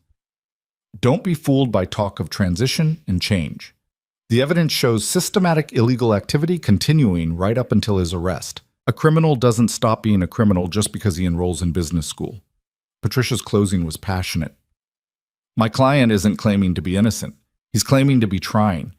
And there's a difference between a man actively committing crimes and a man working to undo his father's legacy. Yes, he's broken laws. Yes, he should face consequences. But 40 years in prison for trying to change? That's not justice. That's vengeance. The jury deliberated for 3 days. 3 days where Lena barely ate or slept. 3 days of watching Dominic try to stay strong while clearly terrified. 3 days of holding Maya and wondering if this was their last time together as a family. On the afternoon of day 3, the bailiff announced the jury had reached a verdict. The courtroom packed within minutes. Lena sat behind Dominic, close enough to touch his shoulder. Patricia arranged her papers with hands that trembled slightly. Has the jury reached a verdict? The forewoman stood. We have, Your Honor. On the charge of racketeering, how do you find? Lena stopped breathing. Guilty. The word hit like a physical blow. Dominic's shoulders tensed, but he didn't move. On the charge of money laundering? Guilty. Lena's vision blurred. This was it. They were losing. On the charge of conspiracy? The forewoman hesitated. Not guilty. Wait, what? The judge continued through the list of charges. The jury had split the verdict, finding Dominic guilty of past crimes but not guilty of ongoing conspiracy, essentially agreeing that he'd committed crimes but was genuinely trying to stop. Given the mixed verdict, I'm setting sentencing for 30 days from now, the judge announced. Mr. Moretti will remain free on bail pending that hearing. Patricia immediately requested a sidebar. Lena watched them argue with the judge, too far away to hear the details. When they returned, Patricia looked cautiously optimistic. What happened? Lena asked as soon as they had privacy. Mixed verdict is good, Patricia explained. It means the jury believed his reformation was real. That gives us leverage for sentencing. Instead of 40 years, we're looking at maybe 10 to 15. That's still a decade, Lena said. It's a lifetime less than it could have been. Patricia squeezed her shoulder. And we're not done fighting. Sentencing hearings allow character witnesses, mitigation arguments. We can still reduce this. The 30 days until sentencing were surreal. Dominic was guilty but free, facing prison, but not yet. They existed in a strange limbo, trying to prepare for separation while clinging to every moment together. Lena spent hours preparing her victim impact statement, except she wasn't a victim.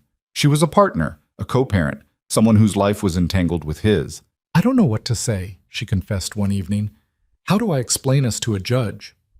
Tell the truth, Dominic said, whatever that is. The truth was complicated. The truth was she'd fallen in love with a criminal who was trying to change, that she'd made choices that implicated her too, that their daughter deserved a father, flawed as he was. The sentencing hearing was smaller than the trial, but no less intense. The prosecution recommended 15 years. The defense argued for 5, with credit for time served and rehabilitation. The judge listened impassively to both sides. Then it was time for character witnesses.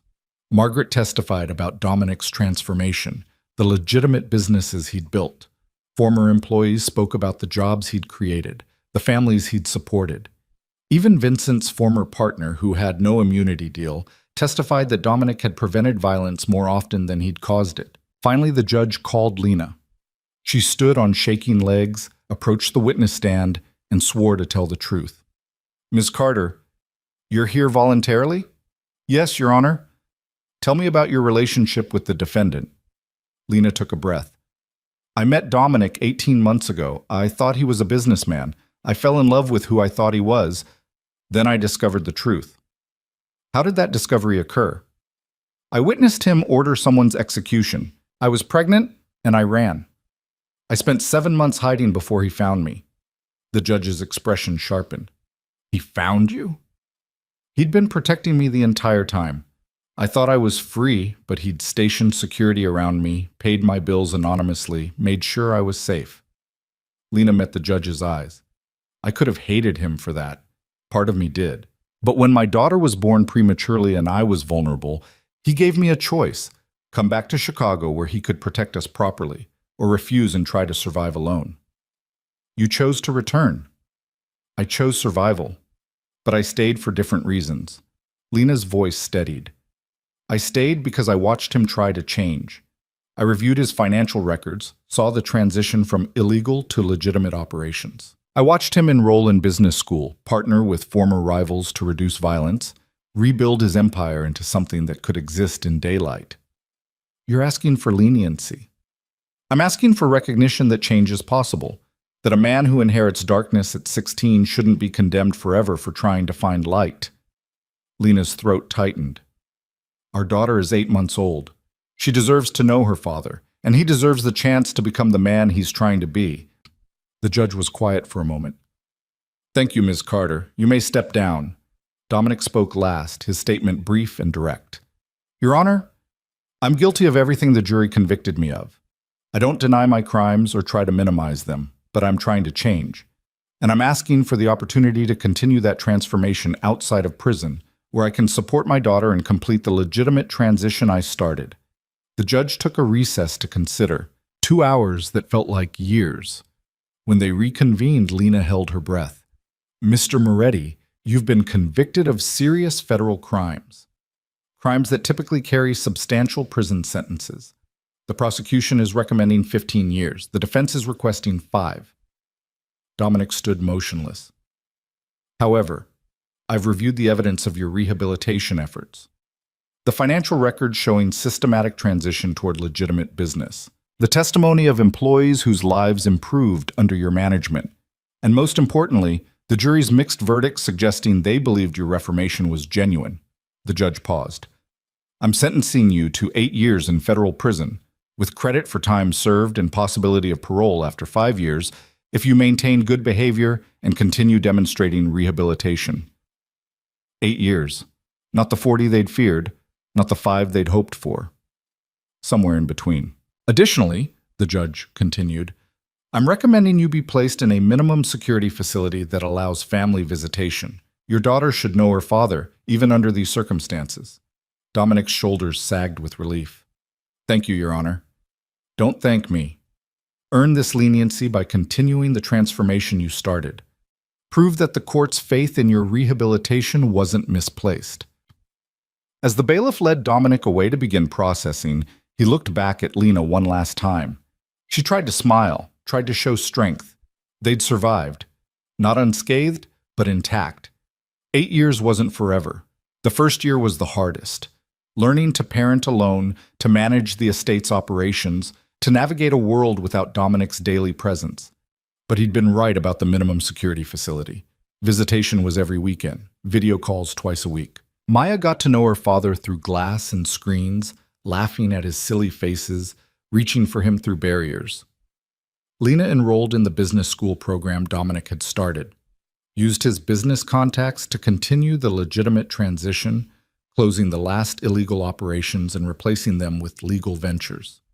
She was good at it, discovering a talent for strategy she'd never known she possessed. Patricia became an unlikely friend, guiding Lena through the legal complexities of running Dominic's empire. Margaret remained the estate's steady presence, helping with Maya and providing the grandmother figure neither of them had. The media attention faded. New scandals emerged to capture public interest. Gradually, Lena stopped being the crime boss's girlfriend and became just another single mother navigating life's complexities. Except she wasn't single.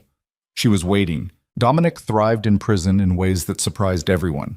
He finished his MBA through correspondence courses, started teaching business classes to other inmates, became a model prisoner. His parole hearings started after year 5. The first one was denied. Too soon, the board said, but they acknowledged his rehabilitation efforts.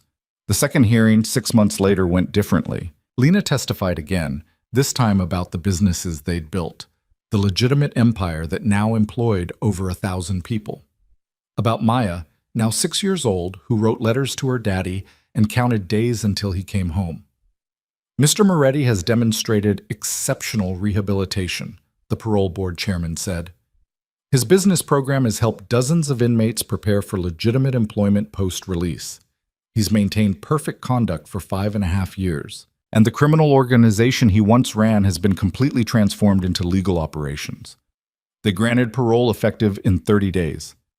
Lena cried in the parking lot afterward, Maya confused by her mother's tears. Happy crying, baby, Lena explained. Daddy's coming home. The day of Dominic's release, Lena stood outside the prison gates with Maya holding her hand. 6 years old now, dark curls like her father, her mother's stubborn determination. Will I recognize him? Maya asked nervously. You've been visiting him every month. Of course you'll recognize him. But he's never hugged me without glass between us. Lena's heart broke a little. That changes today. The gates opened. Dominic walked out carrying a small bag of possessions, wearing civilian clothes for the first time in over 5 years. He looked older, leaner, but his eyes found them immediately. Maya ran. She'd been coached not to, reminded to walk calmly, but she ran anyway. Dominic dropped his bag and caught her, lifting her into his arms for the first time without barriers. Hi, butterfly, he whispered into her hair. Hi, Daddy. You're really real. I'm really real. Lena approached more slowly, drinking in the sight of them together. Her family, finally whole. Dominic met her eyes over Maya's head. Hi. Hi yourself. She touched his face, feeling actual skin instead of glass. Welcome home. The drive back to Lake Forest was surreal.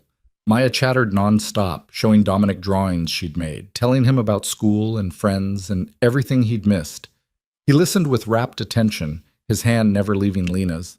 The estate looked the same, but felt different with him there. Margaret had prepared his favorite meal. The staff, people who'd waited years for his return, welcomed him warmly. After dinner, after Maya was finally asleep, Lena and Dominic stood in the living room that had witnessed so many difficult conversations. So, he said, what now? Now we figure out the rest of our lives. Lena moved into his arms, finally able to hold him without time limits or supervision. You've got parole conditions to follow, businesses to help run, a daughter to raise properly. Sounds complicated. It will be. She looked up at him. But we've survived worse. We have. Dominic kissed her forehead. Thank you. For what? For waiting, for building this, for giving me something worth coming home to. You built it too, from inside prison, through phone calls and letters and sheer determination. Lena pulled back slightly. We're partners now. Actually, officially partners. I had Patricia draw up papers making me co-owner of the businesses. Equal say, equal responsibility. Dominic's smile was genuine. When did you do that? 3 years ago. Figured if I was running your empire, I should have official authority. Our empire, he corrected, and I wouldn't want it any other way. They stood in comfortable silence, years of struggle and separation finally behind them. I have something for you, Dominic said, pulling a small box from his pocket. Lena's breath caught. Dominic, let me do this properly. He opened the box, revealing a simple diamond ring. I bought this 6 years ago with money I earned teaching classes in prison. It's not fancy, but it's completely legitimate. No blood money, no illegal proceeds, just honest work. It's perfect. Lena Carter, you've waited for me when you had every reason to leave. You've built a life for our daughter, transformed my businesses, and somehow still found it in yourself to love me. Will you marry me?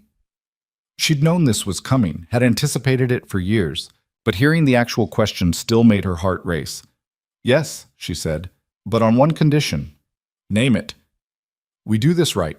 Legal wedding, legitimate life, no more secrets or shadows. We build something Maya can be proud of. Deal. Dominic slipped the ring onto her finger. Though technically that's 3 conditions. I'm negotiating up. Lena laughed, then kissed him. Get used to it. They married 6 months later in the estate's garden. Maya as flower girl, Margaret crying happy tears. It was small, intimate, exactly what they needed.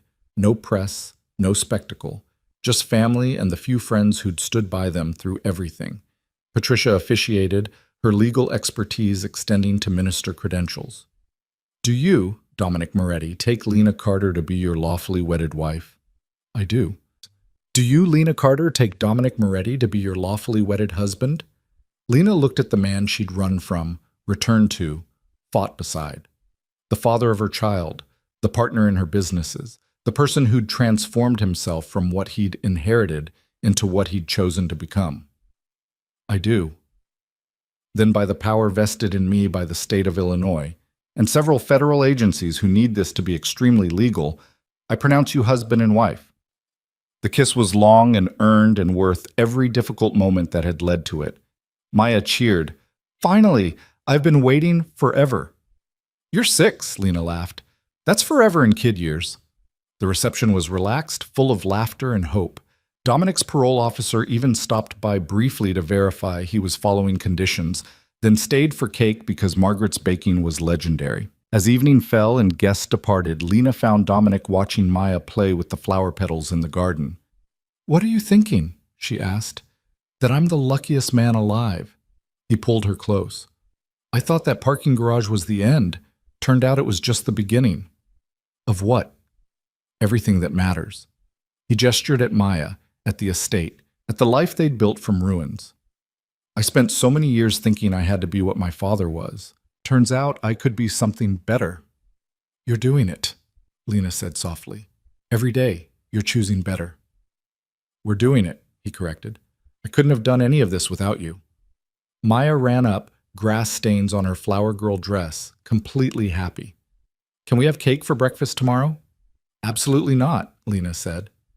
Maybe a small piece, Dominic countered. You've been home 6 months, and you're already undermining my parenting. I've got years of being the fun parent to make up for. They argued playfully while Maya giggled, the picture of a normal family, which, despite everything, they somehow were.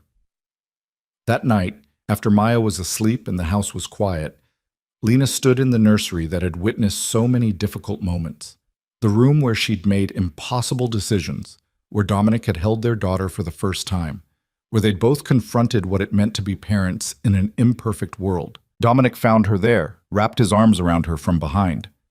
Second thoughts? He asked. Never. She leaned into him, just remembering how far we've come. And where we're going?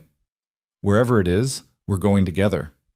Years later, when Maya was older and started asking harder questions, they told her the truth, age-appropriately at first, then more completely as she matured. They didn't hide what Dominic had been or what they'd survived. And Maya, brilliant and fierce like both her parents, understood something important. People weren't just their worst choices. They were also their best efforts, the sum of who they'd been and who they chose to become. Dominic's businesses continued to thrive, completely legitimate now. The last questionable operation had closed during his 4th year in prison, replaced by consulting firms and restaurant chains and real estate holdings that operated in full daylight. Lena completed her MBA, then a doctorate in business ethics. She taught at Northwestern, wrote papers on corporate transformation, became an expert in helping companies transition from questionable practices to legitimate operations.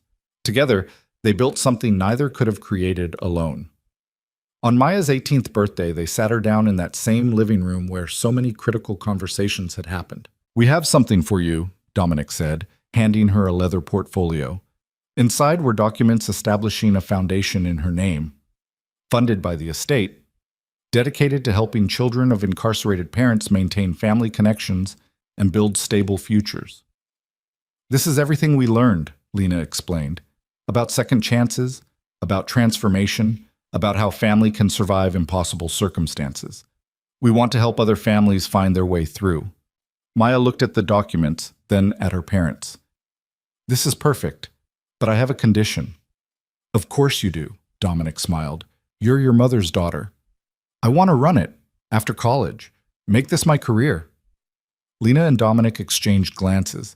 They'd hoped she'd choose business, maybe law, something prestigious and stable. But helping others who'd survived what they had? That was better. Yes, Lena said. Absolutely yes. Maya grinned. Good, because I already wrote my college admissions essay about it. That was their daughter.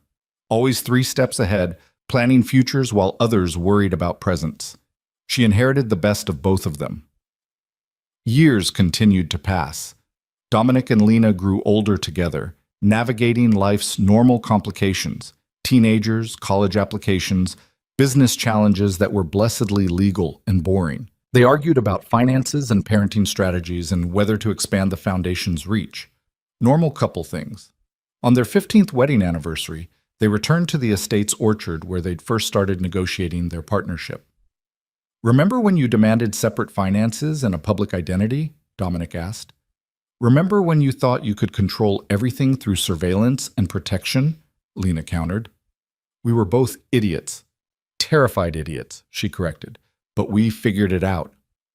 They had, through trial and compromise and the slow building of trust that came from choosing each other every single day. Do you ever regret it? Dominic asked quietly. The running, the hiding, all those months alone? Lena considered the question seriously. Sometimes I regret the fear, the panic. But the running itself? That gave me time to figure out who I was outside of us. Made me stronger. Strong enough to stay when you could have left. Strong enough to demand better, to negotiate partnership instead of accepting protection. She took his hand. We built something real, Dominic. Not perfect, but real. That matters more than the easy path would have. He pulled her close, and they stood in the orchard as the sun set, painting everything gold. 16 years since that parking garage. 16 years of fighting and building and transforming darkness into something that could survive in light. Not a fairy tale. Not a romance for the ages. Just two imperfect people who'd made terrible choices and fought like hell to create something worth keeping. Their daughter was launching a foundation to help others survive what they had. Their businesses employed thousands in legitimate operations. Their marriage had survived prison and trials and every reason to fail. And on a warm autumn evening in the orchard, where they'd negotiated their first fragile truce, Lena Carter Moretti realized something important. She'd never been trapped in a cage. She'd been building a home. One difficult choice at a time, one compromise at a time, one act of faith at a time. And the home they'd built together was strong enough to last. I love you, she said. I love you too, Dominic replied. Thank you for giving me the chance to earn that. Thank you for becoming someone worth it. Behind them, the house glowed with lights. Inside, Margaret was preparing dinner. Maya would be home from college soon, full of stories and plans. Their family, complicated and hard-won and absolutely real. Lena had thought she knew what she wanted 16 years ago. A simple life, a good man, a future free from complications. Instead, she'd gotten a criminal trying to become better, impossible choices, and a future built from the ruins of everything she'd thought she understood. And somehow, that had been exactly what she needed. Not the easy path, the real one, the one that led home.